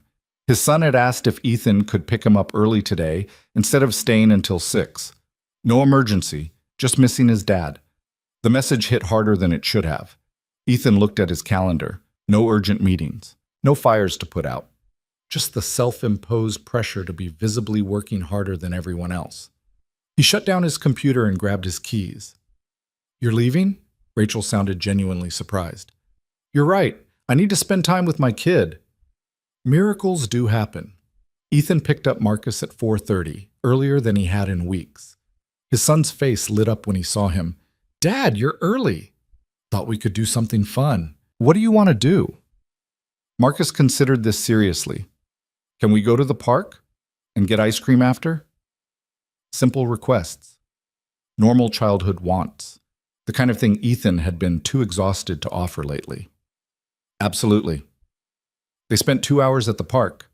Marcus showed off his improved skills on the monkey bars, challenged Ethan to races that he generously let his son win, and talked excitedly about the upcoming science fair where he'd be presenting his Mars habitat project. Mrs. Peterson said it's one of the best in the class, Marcus announced proudly. That's because you worked really hard on it. Will you be there? For the presentations? When is it? Next Thursday at 2. Ethan mentally reviewed his calendar. He had a standing meeting with Michael Torres at 2 on Thursdays. An important meeting, one that kept him connected to strategic decisions. But Marcus's hopeful expression made the choice obvious. I'll be there, Ethan promised. Wouldn't miss it. Marcus's smile could have powered the entire city. They got ice cream afterward, chocolate chip for Marcus, coffee for Ethan, and sat on a bench watching the sunset paint the sky in shades of orange and pink. Dad? Marcus said, around a mouthful of ice cream. Yeah, buddy? Are you happy with your new job? It was the second time Marcus had asked a version of this question, and it deserved an honest answer. It's challenging, sometimes really hard, but yeah, I think I am happy. Why do you ask? You seem tired a lot, but also, I don't know, like you're not hiding anymore. Ethan looked at his 7-year-old son, stunned by the perceptiveness of that observation. You noticed I was hiding. Marcus shrugged. You were always really quiet, like you didn't want anyone to see you, but now you're different. You stand up straighter. You talk to people more. He paused. Even when you're tired, you seem more like you. Ethan felt something break open in his chest. He thought he was protecting Marcus by being invisible, by not taking risks that could destabilize their lives. But Marcus had seen through it all along, had noticed his father shrinking himself to fit into safer spaces. You're pretty smart, you know that? Mrs. Peterson says I'm very observant. Mrs. Peterson is right. Ethan put his arm around Marcus. Thanks for noticing, and for telling me. They finished their ice cream in comfortable silence, and Ethan felt something shift inside him. Rachel had been right. He'd been so focused on proving himself to critics that he'd forgotten to notice he'd already succeeded. That evening, after Marcus was in bed, Ethan opened his laptop to review his calendar for the next day. A notification popped up. An email from David Winters requesting a meeting for tomorrow at 10. No context, no agenda. Just a summons to the CEO's office. Ethan's stomach dropped. 3 months of perfect execution, and now the CEO wanted to see him privately. That could mean anything from a major opportunity to a quiet termination. He spent the rest of the night oscillating between confidence and terror, finally falling asleep around midnight with no clarity about which direction his career was about to turn. The next morning, Ethan arrived at Winters' office at exactly 10 o'clock, his professional mask firmly in place despite the anxiety churning in his gut. Winters looked up from his desk and smiled. Ethan, Thank you for coming. Have a seat. Ethan sat, trying to read the CEO's expression for clues. I wanted to check in with you personally, Winters began. 3 months into your new role, how are you feeling about it? It's been challenging, but rewarding. The team has exceeded performance targets, and we're on track to deliver the efficiency gains I projected. I've seen the reports. Impressive work. Winters leaned back in his chair. But that's not what I asked. I asked how you're feeling. The question caught Ethan off guard. CEOs didn't usually inquire about feelings. Honestly, exhausted, constantly aware that people are watching for me to fail, but also proud of what we've accomplished. The scrutiny bothering you?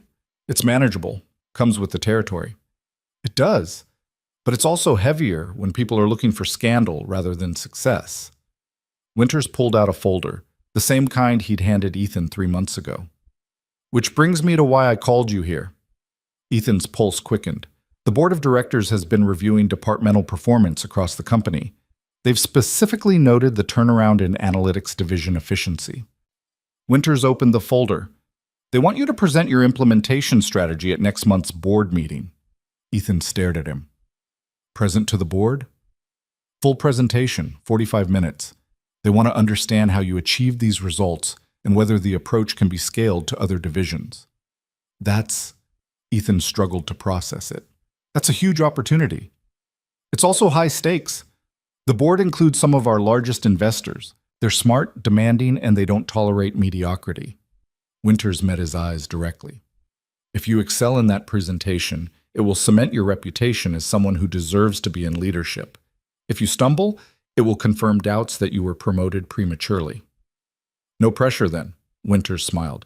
Exactly the right amount of pressure. This is your chance to control the narrative about your promotion. To show everyone, including yourself, that you earned this position through competence, not connections. Ethan took the folder, feeling the weight of what it represented. When is the board meeting? 4 weeks from today. Michael Torres will help you prepare, but the presentation needs to be yours. Your analysis, your insights, your voice. I understand. Good. Winters stood, signaling the end of the meeting. Ethan, I don't make investments lightly. When I created this position for you, it was because I saw something worth investing in. Don't make me regret that decision. I won't, sir. Walking back to his office, Ethan felt the familiar mixture of terror and excitement that seemed to define his life now. A board presentation, the kind of visibility that could launch a career or destroy it. He should call Michael immediately, start preparing, map out the presentation strategy. Instead, he pulled out his phone and texted Victoria. The board wants me to present next month. Her response came within minutes. I heard. Congratulations. You heard? How? I'm on the board, Ethan. I was in the room when they made the decision. Ethan stopped walking. He'd known Victoria held a board seat, but somehow he'd managed to forget that meant she'd be in the audience for his presentation. So you'll be there, watching me. I'll be there doing my job, which includes evaluating presentations objectively. That's not comforting. It's not supposed to be comforting. It's supposed to be accurate. Will you challenge me again, like you did in the executive meeting? If your analysis has weaknesses, yes, that's what board members do. Even though it makes this harder, especially because it makes this harder, the board needs to see that our past connection doesn't affect professional judgment. Mine or yours. Ethan leaned against a wall, processing this new dimension of pressure. What if I fail? You won't. You can't know that. I know you. I know how you prepare, how you think, how you refuse to accept mediocre work. You won't fail because you're not capable of half measures. That's a lot of faith. It's not faith. It's observation based on evidence. Despite his anxiety, Ethan smiled.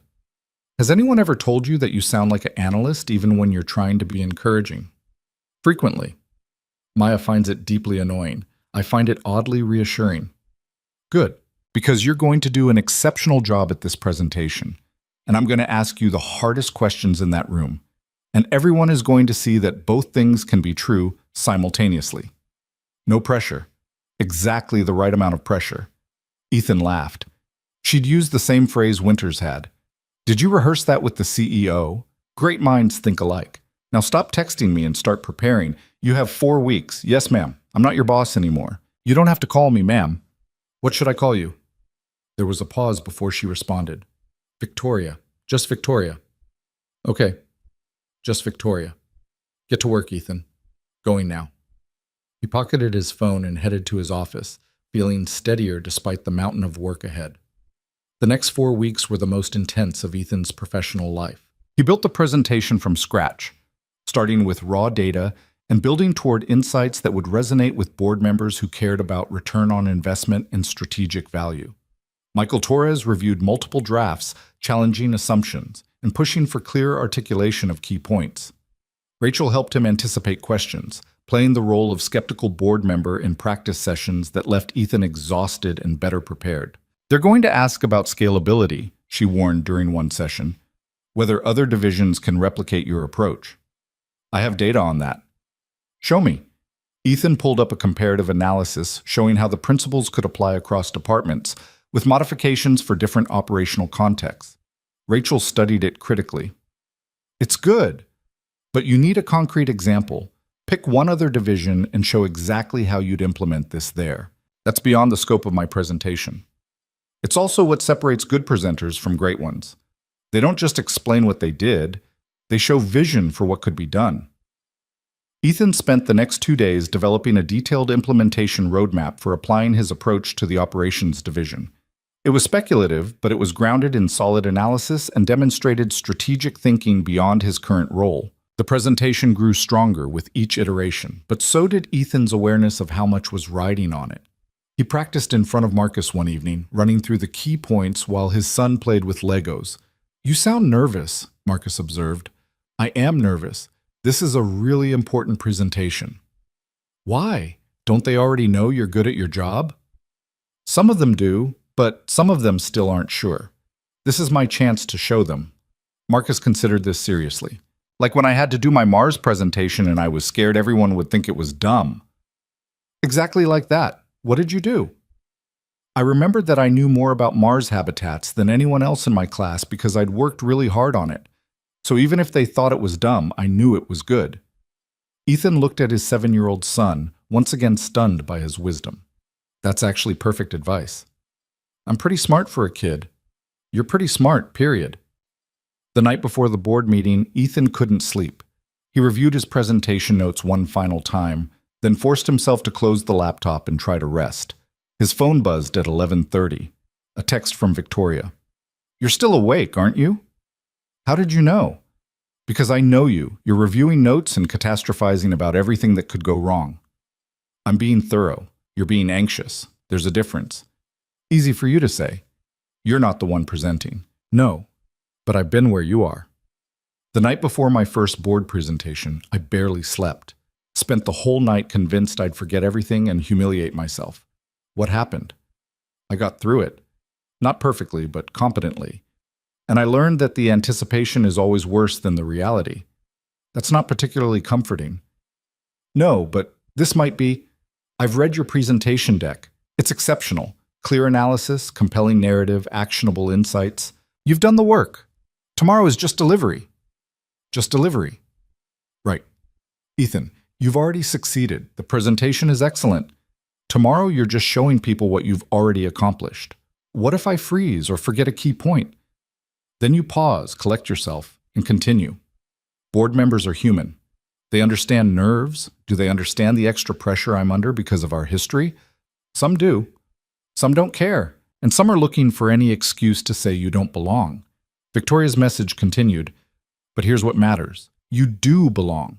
You've proven that over 3 months of exceptional work. Tomorrow isn't about convincing them. It's about showing them what they should already know." Ethan read and reread that message, letting the words sink in. "Thank you." For what? For believing in me. Even when you have to maintain distance, even when you can't show it publicly, knowing you believe helps. I do believe. More than you realize. Will you tell me the truth about something? Always. Are you going to ask me hard questions tomorrow? Yes. Why? Because that's my job. And because you can handle them. And because everyone in that room needs to see that our professional judgment isn't compromised by whatever personal connection exists between us. Does it feel wrong to you? Being the one challenging me when you're also the one who believes in me most? There was a long pause before Victoria responded. Yes, it feels horrible, actually, but necessary things often do. I wish things were different. So do I. But they're not. So tomorrow I'll do my job, and you'll do yours, and we'll both prove that professionalism and personal feelings can coexist without compromising either. And after? After the presentation? After we wait. Like we agreed. Until enough time has passed that nobody questions our judgment. How much longer? I don't know. But less than before. Every day you prove yourself is a day closer to when our connection stops being scandalous and starts being just ours. Ethan sat with that promise, feeling its weight. Get some sleep, Victoria added. You need to be sharp tomorrow. I'll try. You too. Good night, Ethan. You're going to be brilliant. Good night, Victoria. He set his phone down and lay in the darkness, thinking about everything that had brought him to this moment.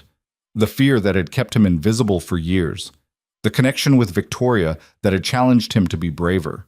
The promotion that had thrust him into a spotlight he'd spent his whole life avoiding.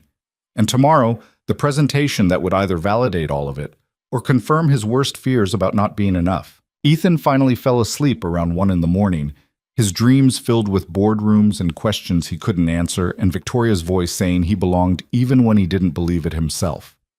The board meeting began at 2 o'clock in the afternoon. Ethan arrived 30 minutes early, setting up his presentation materials and running through his opening one final time.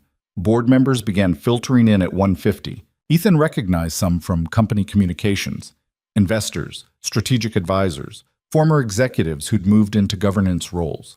They chatted amongst themselves, paying him little attention as they settled into seats around the massive conference table. Victoria entered at 1:55, dressed in a charcoal suit that radiated authority. She took a seat in the middle of the table, equidistant from David Winters at the head and the other board members on either side. She didn't look at Ethan, didn't acknowledge him beyond a brief professional nod. It was exactly what needed to happen, but it still felt like a small rejection. At precisely 2 o'clock, Winters called the meeting to order. Our agenda today includes a presentation from Ethan Cole, Senior Director of Analytics Strategy. Ethan has achieved significant performance improvements in his division over the past 3 months, and we've asked him to share his implementation approach. Winters gestured to Ethan. The floor is yours. Ethan stood, his heart hammering against his ribs. 12 pairs of eyes watched him with varying degrees of interest and skepticism. He took a breath and began. Thank you for the opportunity to present today. 3 months ago, I inherited a division that was underperforming despite having exceptional talent. The problem wasn't the people, it was the structure. What you'll see in the next 45 minutes is how we identified systemic bottlenecks, implemented strategic resource reallocation, and achieved an 18% efficiency gain that's proven sustainable over 3 months of measurement. He clicked to the first slide, a stark visual showing the division's performance trajectory before and after implementation. These results weren't achieved through heroic individual effort or unsustainable overtime. They were achieved by removing structural barriers that prevented talented people from doing their best work.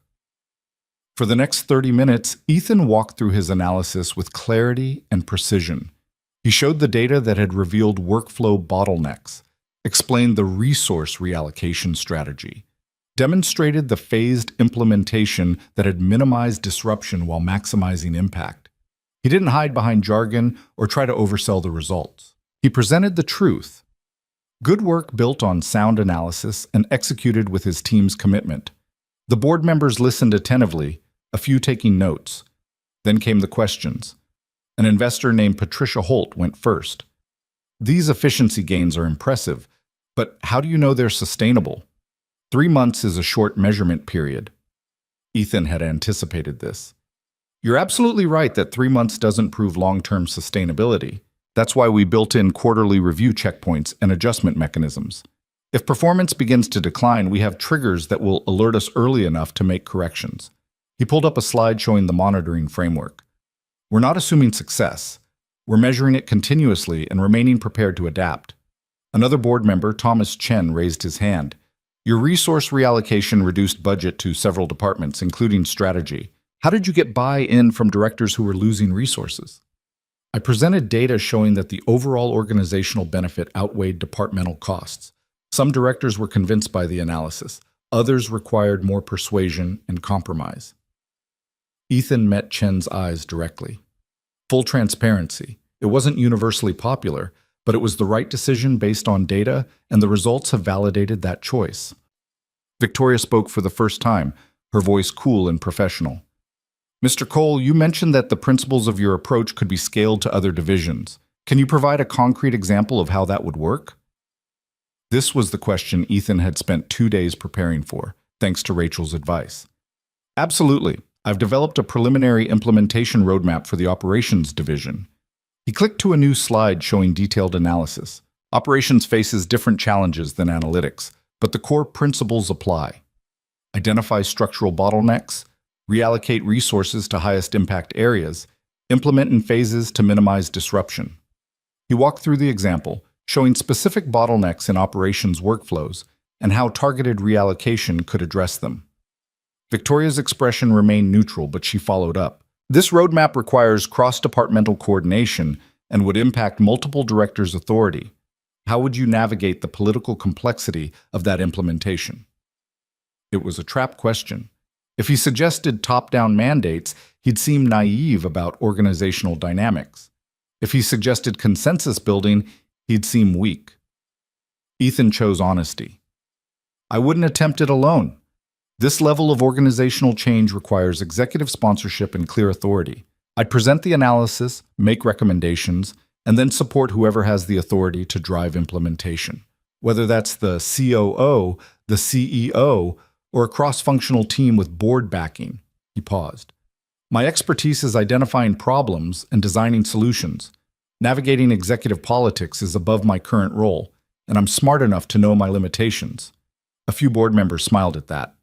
Self-awareness apparently counted for something. Victoria nodded slightly, the smallest acknowledgement that he'd handled her trap question well. The questions continued for another 15 minutes. Some were challenging. Some were genuinely curious. All of them pushed Ethan to defend his analysis and articulate his thinking more clearly than he'd ever done before. Finally, Winters called time. Thank you, Ethan. Excellent presentation. We'll discuss your recommendations in executive session. It was a dismissal. Ethan gathered his materials, nodded to the board, and left the room. The moment the door closed behind him, his legs nearly gave out. He'd done it. Stood in front of the board and defended his work under intense scrutiny, faced Victoria's challenging questions without flinching, shown them he deserved to be there, whether they believed it was another question entirely. Ethan made it back to his office and collapsed into his chair, adrenaline still flooding his system. His phone buzzed. A text from Rachel. How did it go? I survived. Don't know if I succeeded, but I survived. That's all you can control. You did the work. The rest is up to them. Victoria asked the hardest questions. Of course she did. She had to. Did you handle them? I think so. Won't know until I hear back from Winters. You'll be fine. Get out of here and celebrate surviving. Ethan checked the time. 4:30. He could actually pick up Marcus at a reasonable hour for once. He shut down his computer and headed out, feeling simultaneously drained and electrified. His phone buzzed again as he reached his car. A text from Victoria. You were brilliant. I stumbled on the political complexity question. You were honest and self-aware. That's better than pretending to have all the answers. Did I pass? This wasn't a test. It was a demonstration. And you demonstrated exactly what you needed to, which was that you're capable of strategic thinking beyond your current role, that you can defend your work under pressure, and that whatever personal connection exists between us doesn't compromise your professional judgment or mine. Ethan sat in his car reading that message, feeling something shift inside him. Did the board agree? Executive session is still happening, but I saw their faces during your presentation. You won them over. Even the skeptics? Especially the skeptics. They were looking for reasons to doubt you and couldn't find enough to matter. Thank you for the hard questions. I know that wasn't easy. No, but it was necessary, and you handled them perfectly. When will I know the board's decision? Probably by end of week, but Ethan? Regardless of what they formally decide, you proved something important today. To them and to yourself. What did I prove? That you belong in that room. That the fear you've been carrying about not being enough is wrong. You are enough. You always have been. Ethan sat with those words, letting them settle into places that still doubted. Thank you. For everything. Stop thanking me. You did this. Own it. I'm trying to. Try harder. You earned this. Ethan smiled and started his car, heading to pick up Marcus with a lightness he hadn't felt in months. 2 days later, David Winters called Ethan into his office. The board was impressed with your presentation, Winters said without preamble. They've approved expanded implementation of your approach across 3 additional divisions, and they want you to lead the strategic planning for that rollout. Ethan felt the world tilt. They want me to lead it?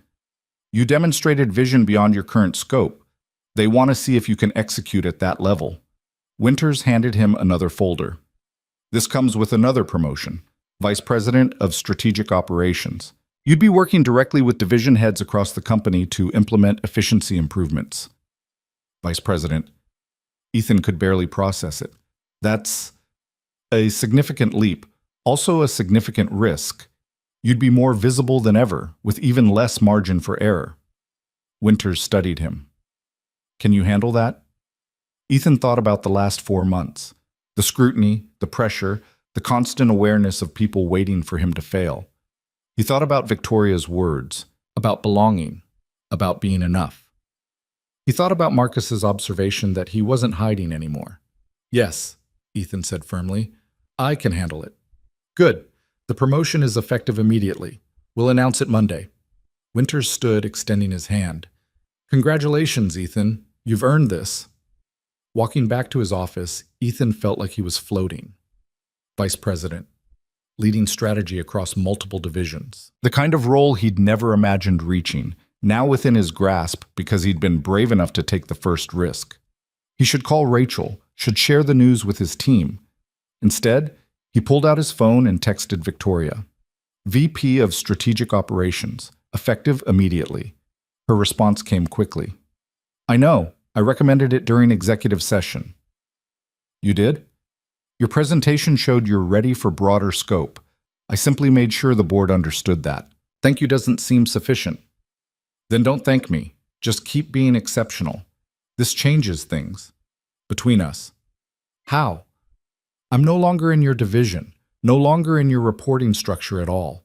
The conflict of interest is completely gone. There was a long pause before Victoria responded. You're right. The structural barrier is gone. But the scrutiny isn't. People will still be watching, still looking for scandal. For how long? I don't know. But less than before.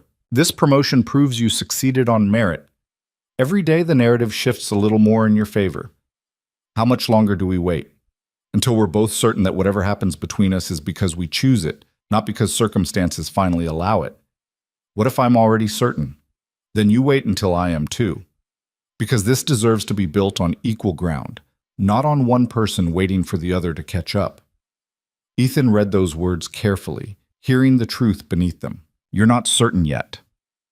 I'm certain about how I feel. I'm not certain about the timing, about whether enough time has passed, whether the rumors have faded enough, whether we've earned the right to explore this without it destroying what we've both worked so hard to build. So we keep waiting. Yes, but not forever. Just a little longer. Ethan sat at his desk, staring at his phone, feeling the familiar ache of something wanted but not yet possible. Okay, he typed. I can wait a little longer. Thank you for understanding. I don't. But I trust you. That's better than understanding. Ethan smiled despite the longing that sat heavy in his chest. Congratulations on your promotion, Victoria added. You've earned everything good that's coming your way. I hope you're right. I'm always right. Haven't you learned that by now? Apparently I'm a slow learner. No. You're careful and thoughtful. Those are strengths, not weaknesses. Even when they make things harder, especially then.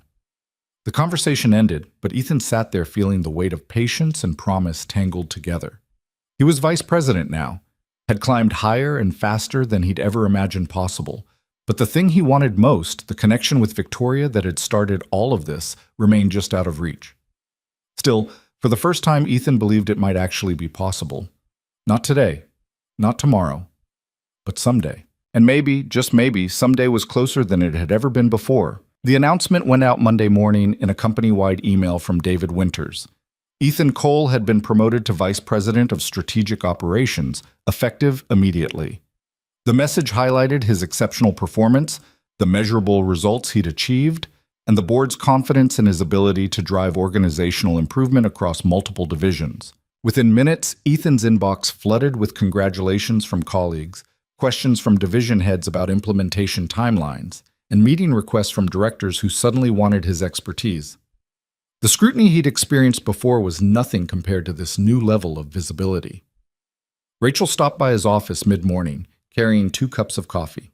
"Congratulations, Mr. Vice President," she said, setting 1 cup on his desk. "How does it feel to be officially important?" "Terrifying. I have 17 meeting requests already, and I've been VP for approximately 3 hours." "Welcome to executive leadership. Your calendar is no longer your own." Rachel sat down, studying him carefully. "How are you really doing with this?" Ethan took a sip of coffee, buying time to formulate an honest answer.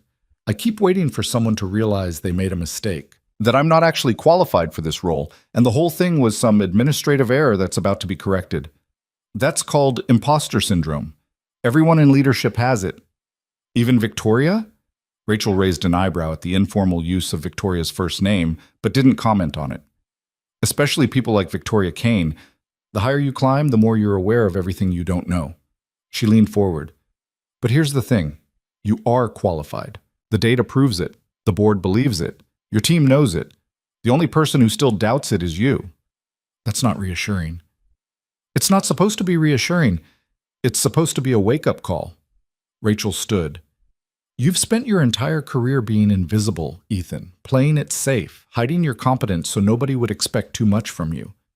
But that version of yourself can't survive in this role. You need to actually believe you deserve to be here, or the pressure will destroy you." She left before Ethan could respond, but her words lingered long after she'd gone. He needed to believe he deserved this, needed to stop waiting for permission to take up space and own his success. Easier said than done when 7 months ago he'd been a mid-level analyst desperately trying not to be noticed. The next several weeks were a masterclass in executive pressure. Ethan worked with division heads across the company, analyzing workflows, identifying inefficiencies, and developing implementation strategies for improvement. The work was intellectually challenging and politically complex. Every recommendation affected someone's territory, budget, or authority. He learned quickly that being right wasn't enough. He needed to be diplomatic, strategic, and willing to compromise on details while protecting core principles. Some directors welcomed his involvement. Others resented it, viewing him as an outsider, imposing solutions without understanding context. Ethan spent countless hours in meetings, listening to concerns, addressing objections, and finding ways to build coalition support for difficult changes. It was exhausting, but it was also exactly what he'd been hired to do. Marcus noticed the increased pressure, though Ethan tried to shield him from it. "Dad, you're doing that thing again," Marcus said one evening over dinner. "What thing?" "Where you're here but not really here, like your brain is still at work." Ethan set down his fork, giving Marcus his full attention. "You're right. I'm sorry, buddy. Work has been intense lately." "Is it because of the new job?" "Yeah, I'm working with a lot of different people now, and they all want different things. It's like being a referee in a game where everyone thinks they should win."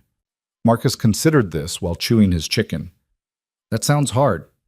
"It is hard, but it's also important. The work I'm doing helps make the whole company better. Like when I helped organize the classroom library and Mrs. Peterson said it helped everyone find books faster." Ethan smiled. "Exactly like that. Sometimes making things better means doing work that's hard and that some people don't want to do." "Are you good at it?" "I think so. I hope so." Marcus nodded, apparently satisfied. "Can we still go to the planetarium this weekend?" "You promised." Guilt hit Ethan hard. He'd promised the planetarium trip 2 weeks ago, then postponed it twice because of work emergencies. "Absolutely, this weekend, no excuses." "You said that last time." "I know. And I'm sorry I had to postpone, but this time it's happening. I'm putting it on my calendar right now. Ethan pulled out his phone and blocked out Saturday afternoon, marking it as unavailable for meetings. There. Official commitment. Marcus's face brightened. Okay. But Dad? Yeah? It's okay if work is important. Just don't forget that I'm important too. The statement was delivered without accusation or hurt, just simple truth from a child who understood more than he should have to. Ethan felt something crack open in his chest. You are the most important thing in my life, always. And if I ever forget that, you tell me. Deal? Deal. They finished dinner talking about the planetarium's new exhibit on exoplanets, and Ethan made a promise to himself that no meeting, no matter how critical, would interfere with Saturday's plans. Later that night, after Marcus was asleep, Ethan found himself staring at his phone, wanting to text Victoria but uncertain whether he should. They'd maintained careful distance since his promotion. Occasional professional emails about cross-departmental projects. Polite nods in hallways. Nothing that could be misconstrued as inappropriate. But the loneliness of it wore on him. He typed and deleted 3 different messages before finally settling on something simple. How do you handle it? The pressure of everyone wanting different things and you being responsible for making impossible decisions? He almost didn't send it, almost deleted it, and went to bed. But then he hit send and waited. Victoria's response came 20 minutes later. Badly, most days. I prioritize ruthlessly, disappoint people regularly, and lie awake at night wondering if I made the right calls. That's not encouraging. Leadership isn't supposed to be encouraging. It's supposed to be effective. So how do you know if you're being effective? You measure outcomes and adjust when you're wrong. That's it. There's no secret formula. I keep thinking there must be something I'm missing, some skill or knowledge that makes this easier for people who've been doing it longer. There isn't. We're all just making the best decisions we can with imperfect information and hoping we're right more often than we're wrong. Ethan sat with that truth, finding odd comfort in it. Marcus called me out tonight for being mentally at work during dinner. Smart kid. Too smart. He asked me not to forget that he's important too. What did you tell him? That he's the most important thing in my life. That work matters, but he matters more. Do you believe that? I want to. But this role demands so much. And I'm terrified that if I don't give it everything, I'll fail. You won't fail, but you might burn out if you're not careful. How do you balance it? Work and Maya? There was a long pause before Victoria responded. Honestly, not well. Maya's in college now, so the daily demands are less. But when she was younger, I missed too much. Orchestra concerts, school events, ordinary Tuesday dinners. I told myself it was necessary for our financial stability, for building a career that could provide for her future. Was it worth it? Some days I think yes. Other days I see the distance between us and wonder if I traded too much present for theoretical future. That's what I'm afraid of. That I'll look up one day and Marcus will be grown and I'll have missed it all while proving myself to people whose opinions don't actually matter. Then don't. Set boundaries. Protect the things that matter. And accept that some people will be disappointed in you because of it. Easy to say. Harder to do when the job requires constant availability. The job requires what you allow it to require. You're a VP now, Ethan. You have authority to set expectations instead of just meeting everyone else's. What if they decide I can't handle it? Then you weren't the right fit for this role. But I don't believe that's true. I think you're capable of exceptional work and being present for your son. You just have to believe both things can coexist. Ethan read that message 3 times, letting it challenge his assumptions. Is that what you would do differently if you could go back? I'd set better boundaries earlier. I'd say no more often. I'd trust that being excellent in focused areas matters more than being acceptable in everything. Did anyone teach you that, or did you have to learn it the hard way? The hard way. Through missed moments, I can't get back, and a daughter who spent too many evenings wondering why work mattered more than she did. How is Maya now? Better. We're rebuilding. But it takes time to repair damage caused by years of benign neglect disguised as ambition. Ethan thought about Marcus's simple request. Don't forget that I'm important too. I'm going to the planetarium with Marcus on Saturday, no matter what comes up. Good. That's what matters. What are you doing this weekend? Maya's coming home from college for a visit. We're planning to do absolutely nothing productive. Maybe watch terrible movies and order too much takeout. That sounds perfect. It does, doesn't it? Took me 20 years to realize that the perfect moments aren't the ones you plan and orchestrate. They're the ordinary ones where you're just present. When did you get so wise? Around the same time I realized wisdom and regret often arrive together. Ethan smiled despite the melancholy in her words. Thank you for the advice and the honesty. Always. Now get some sleep. You have impossible decisions to make tomorrow. So do you. Yes. But I've been doing this longer. I'm better at functioning on inadequate sleep. That's not a skill to aspire to. No, but it's reality for leadership roles. At least until you get better at setting boundaries. Working on it. I know you are. Good night, Ethan. Good night, Victoria. He set his phone down and sat in the quiet darkness of his living room, thinking about boundaries and priorities and the cost of ambition. Saturday arrived with clear skies and Marcus's barely contained excitement. Ethan had turned off his work phone and left his laptop at the office, determined to be fully present for their planetarium visit. They spent 4 hours exploring exhibits, watching a show about black holes in the Dome Theater, and discussing whether humans would ever actually colonize Mars. I think we will, Marcus declared confidently. Maybe not when I'm a kid, but when I'm grown up, and I'm going to help build the habitats. That's a pretty ambitious goal. You always say I can do anything if I work hard enough, Ethan smiled. I do say that, and I believe it. Then why don't you believe it about yourself? The question caught Ethan completely off guard. What do you mean? Marcus looked at him with those too perceptive eyes. You tell me I can be an astronaut or build Mars habitats or anything I want. But you don't think you're good at your job even though you keep getting promoted. Ethan stopped walking, stunned by his son's observation. How do you know I don't think I'm good at my job? Because you worry all the time. And you're surprised when people say nice things about your work, like you don't believe them. Out of the mouths of children came truths that adults spent therapy sessions excavating. You're right, Ethan admitted. I do doubt myself sometimes. A lot, actually. Why? Because I'm afraid people will realize I'm not as smart or capable as they think I am. That they made a mistake giving me these opportunities. Marcus considered this seriously. That's dumb. Ethan laughed. Thanks, buddy. No, I mean it. If people made a mistake, they would have figured it out by now. You've been doing the new job for months, right? Right. And they keep giving you more work and more promotions? Yes? Then they don't think it was a mistake. You do. Marcus tugged on Ethan's hand. Come on, I want to see the Mars rover exhibit again. They moved on to the next exhibit, but Marcus's words stayed with Ethan for the rest of the afternoon. His 7-year-old son had articulated something Ethan's adult brain couldn't quite accept. If his success was a mistake, someone would have corrected it by now. The fact that he kept advancing meant he was actually earning it, whether he believed it or not. Later that evening, after Marcus was in bed, Ethan texted Victoria. Marcus told me today that I'm dumb for not believing I'm good at my job. Smart kid. He pointed out that if people had made a mistake promoting me, they would have figured it out by now. He's absolutely right. When did my 7-year-old become wiser than me?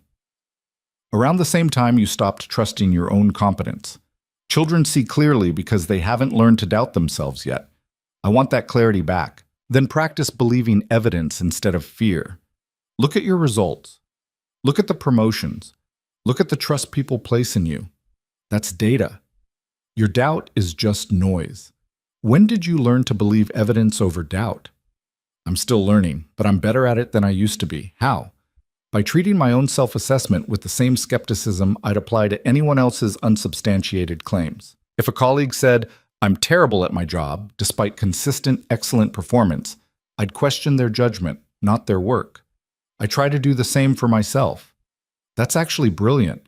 It's survival. Imposter syndrome will destroy you if you let it. Better to recognize it as a cognitive distortion and challenge it with facts. You sound like a therapist. I've been to enough therapists to absorb their language. Comes with the territory of being a working single mother in executive leadership. Did therapy help? Yes. though I resisted it for years because I thought needing help meant I was weak. And now? Now I think asking for help is one of the strongest things you can do, especially in roles where everyone expects you to have all the answers.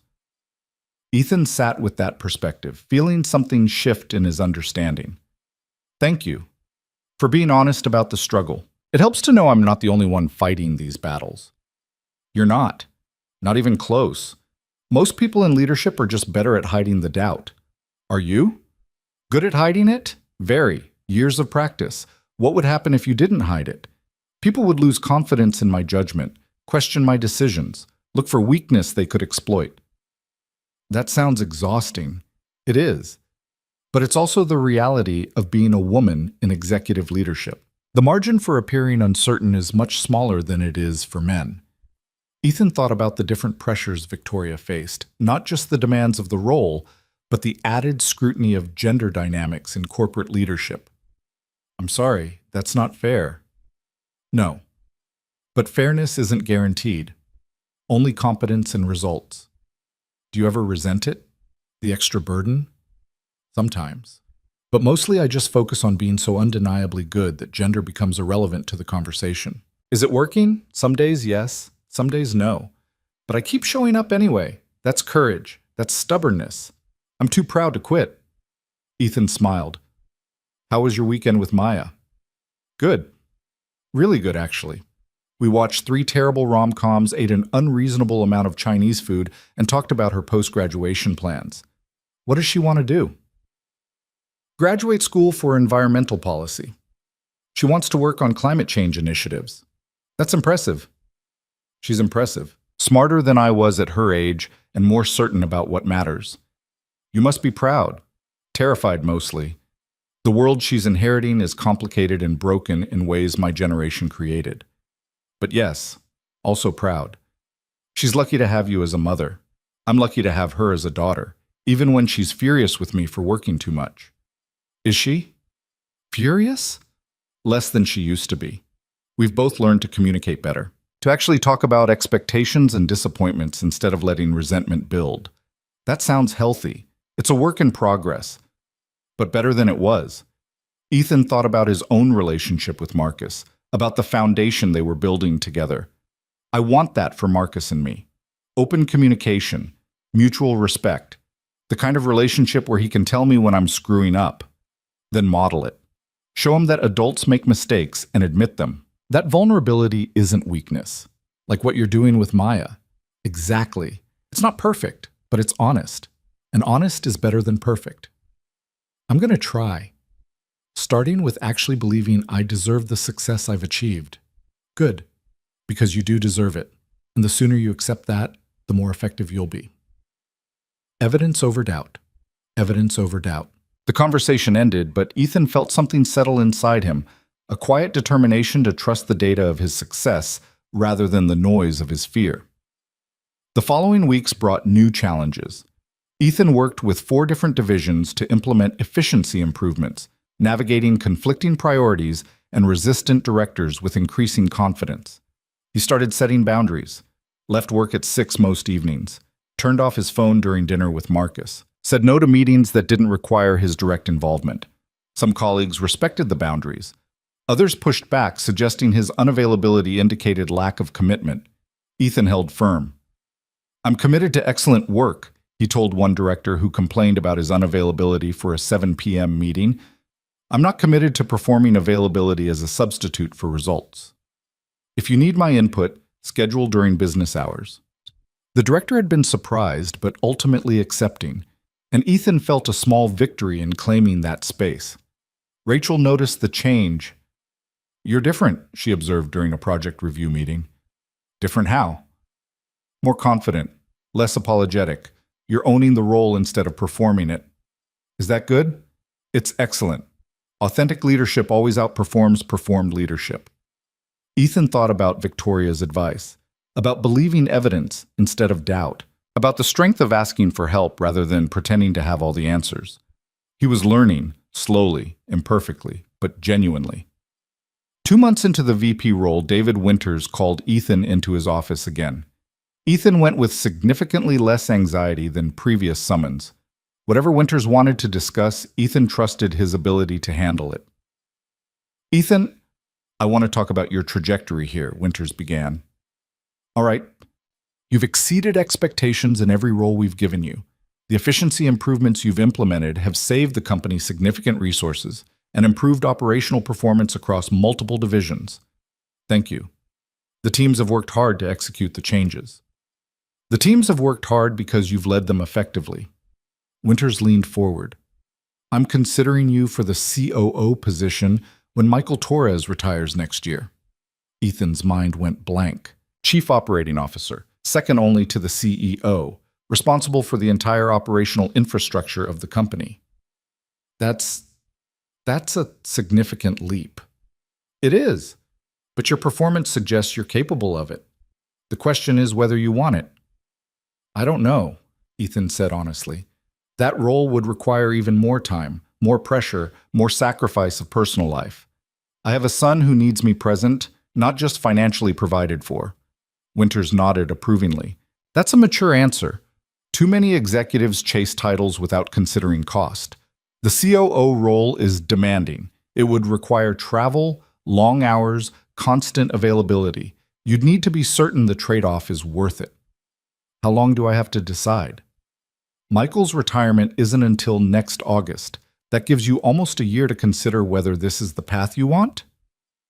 Winters stood, signaling the end of the conversation. Think about it.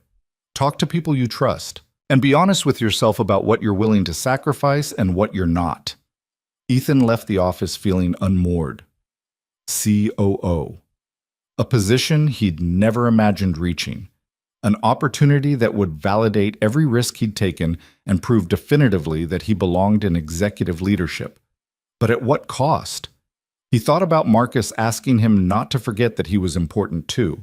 About Victoria's regret over missed moments with Maya. About the delicate balance between ambition and presence. That evening, after Marcus was asleep, Ethan texted Victoria. Winters offered me COO. When Torres retires next year. Her response was immediate. That's incredible. Congratulations.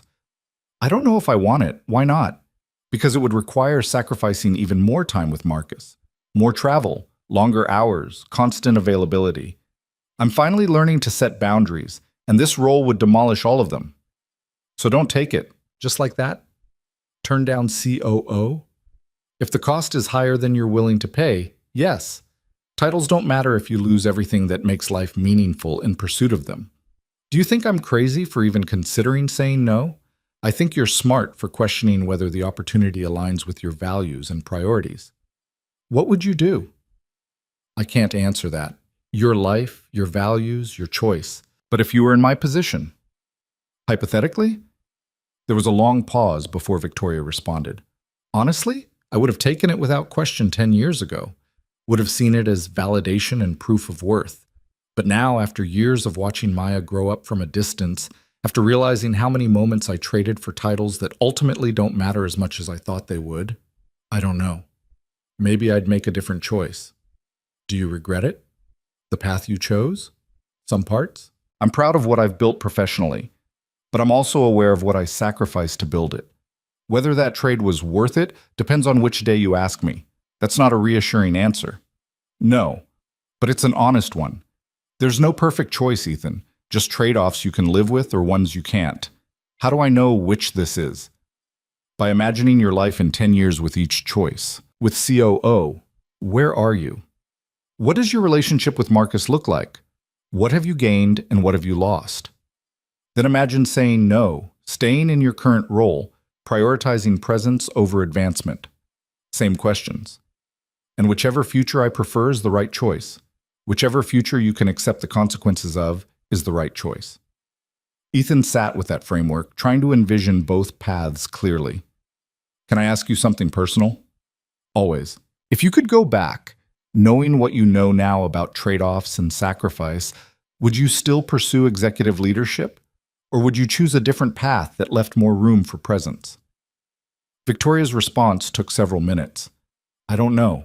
Part of me thinks I would have found better balance, set boundaries earlier, protected time with Maya more fiercely. But another part knows that ambition and drive aren't things you can simply moderate. They're either part of who you are or they're not. And if they are, any path feels like compromise. So there's no winning. There's no winning, but there's choosing consciously instead of defaulting into what others expect or what looks impressive from outside. What do you think I should do? I think you should stop asking other people and start listening to yourself. You already know what matters most. The question is whether you're brave enough to honor that, even when it means disappointing people or walking away from opportunity. You make it sound simple. It's not simple, but it is clear. You just have to be willing to see it. Ethan closed his eyes, letting her words settle. Thank you for the honesty and the challenge, always. Now go think about what you actually want instead of what you think you should want. How do I tell the difference? One fills you with energy despite the difficulty. The other fills you with dread disguised as obligation. And if they both feel like a mix, then you need more time to clarify, which is fine. You have a year to decide. A year feels simultaneously too long and not nearly long enough. Most important decisions do. The conversation ended, but Ethan sat in the darkness thinking about futures and trade-offs and what actually mattered beneath the noise of expectation and ambition. He had a year to decide about COO, but more immediately, he had a choice every day about how to show up for Marcus, for his work, for himself. And maybe that daily choice mattered more than any title ever would. 6 months passed with the COO decision hanging over Ethan like a question he couldn't quite answer. He continued excelling in his VP role, implementing efficiency improvements that transformed how the company operated. But more importantly, he'd learned to protect the boundaries that mattered, leaving work at reasonable hours, being present for Marcus's science fairs and soccer games, saying no to demands that didn't align with his priorities. The rumors about him and Victoria had finally faded, replaced by respect for his work and recognition that his promotions had been earned rather than given. People stopped questioning whether he deserved to be in leadership and started seeking his expertise on complex operational challenges. It was during one of Marcus's soccer games on a Saturday afternoon in early spring that everything crystallized. Ethan sat in the bleachers watching his son play midfielder, shouting encouragement when Marcus intercepted a pass and groaning sympathetically when he missed a shot on goal. It was a perfectly ordinary moment, one of hundreds that composed the texture of their lives together. And suddenly Ethan knew. He knew that no title, no matter how prestigious, mattered more than being present for these ordinary moments. Knew that the version of success he actually wanted wasn't defined by corporate hierarchy, but by being the father Marcus deserved, present, engaged, available. The COO role would require sacrificing that presence, and Ethan wasn't willing to make that trade. Monday morning, he walked into David Winter's office with his decision already made. I appreciate the opportunity to be considered for COO, Ethan began, but I'm declining. The role doesn't align with my priorities right now. Winters studied him carefully. You're certain? This is a rare opportunity. I'm certain. I have a son who needs me present, not just successful. The COO role would require sacrifices I'm not willing to make. That's disappointing for the company, but I respect the clarity of your decision. Winters leaned back in his chair. What if we modified the role? Reduced travel requirements, built in more flexibility? That's generous, but it wouldn't be fair to the position or the company. COO requires full commitment, and I can't give that while honoring my commitment to my son. Winters nodded slowly. Then we'll find another candidate. But Ethan, I want you to know that this decision doesn't diminish my assessment of your capabilities. You're turning down the role for the right reasons, and that actually increases my respect for your judgment. Ethan felt something settle in his chest, the peace that comes from choosing consciously rather than defaulting to expectation. Thank you for understanding. Of course. And Ethan, the VP role is yours as long as you want it. You've transformed how we operate. That contribution matters regardless of titles. Walking back to his office, Ethan felt lighter than he had in months. He'd turned down COO, an opportunity many would consider career-defining, and instead of regret, he felt relief. He texted Victoria immediately. I said no to COO. Her response came quickly. How do you feel? Relieved? Certain. Like I finally made a choice based on what I actually want instead of what looks impressive. That's courage. Real courage. It doesn't feel courageous. It feels like choosing my kid over ambition. Those aren't mutually exclusive. You're ambitious about being a present father. That's ambition directed toward what actually matters. When did you get so wise? Around the same time I realized that wisdom often looks like saying no to things other people think you should want. Thank you for helping me see that clearly. You saw it yourself. I just asked questions. Still, it helped. There was a pause before Victoria's next message. Can I ask you something? Always. Would you want to have dinner? Not work-related, just dinner. Ethan stared at his phone, his heart suddenly racing. Like a date? Like two people who've been carefully maintaining distance for almost a year, finally acknowledging that maybe enough time has passed. That maybe the rumors have faded enough. That maybe we've earned the right to explore what exists between us without destroying what we've both built. Are you sure? About the timing? I'm sure that I'm tired of waiting for perfect timing that may never come. I'm sure that you've proven yourself 100 times over. I'm sure that whatever scrutiny comes from this, we can handle it together. Ethan read and reread that message, feeling the weight of everything it represented. Yes, I would very much like to have dinner with you. Saturday? 7 o'clock? There's a quiet Italian place downtown that's perfect for conversations that matter. Saturday at 7. It's a date. Officially this time.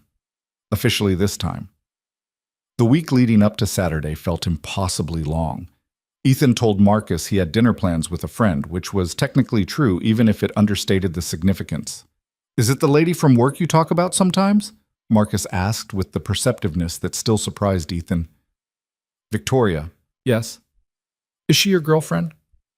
Not yet, but maybe she could be if things go well. Marcus considered this seriously. Do I get to meet her? Eventually, if this becomes something real. But right now, we're just getting to know each other better outside of work. Okay, but Dad? Yeah, buddy? You should wear your blue shirt. You look nice in that one. Ethan smiled. Thanks for the fashion advice. That's what family does. Helps each other look good. Saturday evening arrived with clear skies and Ethan's carefully controlled anxiety. He wore the blue shirt Marcus had recommended, arrived at the restaurant exactly on time, and found Victoria already seated at a corner table that offered privacy without feeling hidden. She looked different outside the context of Meridian's offices, still elegant but softer somehow. She'd traded her usual business attire for a simple dress, her hair down instead of pulled back in its customary professional style. Hi, Ethan said, suddenly awkward in a way he hadn't been since high school. Hi yourself. Victoria smiled, and it reached her eyes in a way that transformed her entire face. You look nervous. I am nervous. This is our first actual date after a year of carefully not dating. Technically, we've been not dating for longer than that. Since the night I asked why you wouldn't look at me anymore. Fair point. Ethan sat down, trying to settle his racing pulse. How do we do this? After everything that's happened? I think we just talk, honestly, about who we are outside of work, outside of the roles we've been performing. They ordered wine and appetizers, and slowly the conversation found its rhythm. They talked about Marcus and Maya, about the challenges of single parenthood, and the guilt that came with balancing career and presence. They talked about their childhoods, their fears, the dreams they'd abandoned, and the ones they still carried quietly. I wanted to be a teacher, Victoria admitted. Before business school, before corporate strategy, I thought I'd teach high school mathematics. What changed? My ex-husband convinced me I was too smart for teaching, that I should pursue something more lucrative, more prestigious. She took a sip of wine. I let him define success for me, and by the time I realized I'd lost myself in that definition, I was too invested in the path to change course. Do you regret it? Some days, but I'm good at what I do, and that matters. I just wish I'd chosen it for myself rather than accepting someone else's vision of what I should be. Is that why the marriage ended? Part of it. He wanted a wife who would support his career and make his life easier. I wanted a partner who saw me as more than convenient support staff. Victoria smiled without humor. Turns out those wants were incompatible. I'm sorry. Don't be.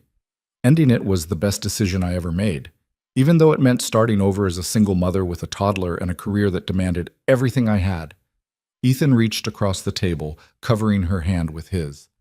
You're extraordinary. You know that, right? I'm persistent. There's a difference. No, you're extraordinary, persistent, yes, but also brilliant and strong and brave enough to rebuild when everything fell apart. Victoria turned her hand over, lacing her fingers through his. So are you. You built a whole life for Marcus after his mother left, created stability and love and security while also becoming exceptional at work. That's not just persistence, that's devotion.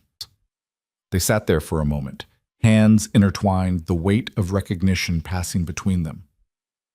I've wanted to do this for so long, Ethan said quietly. Just sit with you, talk without calculating every word for professional appropriateness. Me too. The waiting has been harder than I expected. Was it worth it? The waiting? Victoria looked at him directly, her expression open in a way he'd rarely seen. Ask me again at the end of the night. They talked for 3 hours, through dinner and dessert and lingering coffee. The conversation ranged from serious to playful, touching on past wounds and future hopes. They discovered shared love of terrible mystery novels, mutual terrible sense of direction, and a surprising number of overlapping opinions on everything from education policy to the best way to make coffee. When the restaurant finally began closing around them, they walked outside into the spring evening, neither quite ready to end the night. Can I walk you to your car? Ethan asked. I'd like that. They walked slowly through the quiet downtown streets, comfortable silence settling between them. Ethan. Victoria stopped walking, turning to face him. Earlier you asked if the waiting was worth it. I have my answer now. And? Yes, absolutely yes. Because this feels real in a way it couldn't have if we'd rushed into it. We've both proven we can succeed independently. We've both shown that our professional judgment isn't compromised by personal feelings. And now we get to explore this connection from a place of strength rather than need. So what happens now? Now we see where this goes. Without hiding, without performing distance, without calculating every interaction for optics. She smiled. We just be honest about what we want and see if it works. And if people talk, if the rumors start again, then they talk. We know the truth. That matters more than managing other people's perceptions. Ethan felt something unlock in his chest, permission to stop defending, stop proving, stop performing. I would very much like to kiss you right now, he said, if that's okay. Victoria's answer was to close the distance between them, rising on her toes to meet him halfway. The kiss was gentle, tentative, perfect in its uncertainty. A beginning rather than a culmination. A promise of something worth building carefully. When they finally pulled apart, Victoria was smiling. Worth waiting for? She asked. Absolutely. They stood there for another moment, reluctant to let the evening end. I should go, Victoria said finally. But Ethan? I'd like to do this again, soon. Tomorrow? She laughed. Maybe give it a couple of days. Let's not rush after all that patience. Wednesday, then. Dinner with Marcus and me? He's been asking when he gets to meet you. Something shifted in Victoria's expression, hope mixed with vulnerability. You're sure? Meeting Marcus is significant. I'm sure. If this is going to be real, he should be part of it, and I think you two would really like each other. Then yes. Wednesday. I'd love to meet him. They said goodnight with another kiss, softer this time, full of promise. Driving home, Ethan felt a lightness he hadn't experienced in years. The weight of hiding and performing and constantly justifying had lifted, replaced by the simple truth of wanting something and choosing to pursue it openly. Wednesday evening, Victoria arrived at Ethan's apartment carrying a small gift bag. Marcus answered the door, studying her with open curiosity. You're Victoria, he announced. I am, and you must be Marcus. Your dad has told me a lot about you. Good things? Excellent things. He says you're the Mars habitat expert. Marcus's face lit up. I am. Do you want to see my models? I would love to. Ethan watched from the kitchen as Victoria sat on the floor with Marcus, examining his carefully constructed Mars habitats and listening intently as he explained the engineering challenges of building sustainable structures on another planet. She asked smart questions, offered genuine enthusiasm, and treated his son with the respect and attention that Marcus deserved. I brought you something, Victoria said after Marcus had finished his detailed tour. She pulled a book from the gift bag. It's about the latest Mars rover mission. I thought you might find it interesting. Marcus's eyes went wide. This just came out. How did you know I wanted it? A little bird told me you love anything space-related, and your dad mentioned you're always looking for new books. Thank you. Marcus immediately opened the book, flipping through pages of photographs and diagrams. Over dinner, the three of them talked easily. Marcus asked Victoria about her job, whether she liked working with his dad, and what her favorite planet was. After Earth, Mars, Victoria answered, because it represents possibility, a whole world waiting to be explored and understood. That's what I think, too. Marcus beamed at her, clearly finding a kindred spirit. Later, after Marcus was in bed, Victoria and Ethan sat together on the couch, the comfortable quiet of evening settling around them. He's wonderful, Victoria said, brilliant and kind and so full of curiosity about everything. He likes you too, I could tell. How could you tell? He showed you his special models, the ones he doesn't show everyone. That's his way of saying you're important. Victoria's eyes grew bright. That means everything. He's the most important thing in my life. Anyone who's part of my life has to understand that. I do understand. Maya's the same for me. Our kids come first, always. So where does that leave us? Two single parents with demanding careers trying to build something together? Victoria took his hand, intertwining their fingers.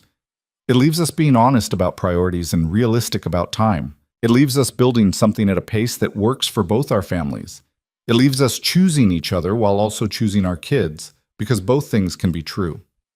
No hiding, no performing, just honest about what we want and what we can offer. Exactly. Over the following months, they built their relationship with intention and care. Dinners with Marcus became regular occurrences, and eventually Victoria introduced Ethan to Maya during a weekend visit. The four of them navigated the complexity of blending lives with patience and humor, creating space for everyone to adjust to new dynamics. At work, they maintained professional boundaries while being open about their relationship. Some colleagues gossiped, but most simply accepted that two competent professionals had found each other and were handling it appropriately. Ethan continued excelling as VP of Strategic Operations, implementing changes that transformed company performance. But he also left work at 6 most evenings, protected his weekends, and prioritized presence over performance of endless availability. Victoria supported his boundaries while maintaining her own demanding role, and they learned to coordinate schedules, share parenting challenges, and build a partnership based on mutual respect and honest communication. One evening, nearly a year after their first official date, Victoria and Ethan sat on his apartment balcony watching the sunset paint the sky in shades of orange and pink. I've been thinking, Victoria said quietly, about the future, about what we're building and whether we want to make it permanent. Ethan's heart rate picked up. What are you saying? Victoria turned to face him, her expression open and vulnerable. I'm saying that I love you, that what we have is real and worth protecting and building on, that I want more than just dating, I want a life together. Victoria, let me finish. I know it's complicated. We both have kids to consider, careers to balance, histories that make us cautious, but I also know that what we have is extraordinary, and I don't want to let extraordinary slip away because we're too afraid to claim it.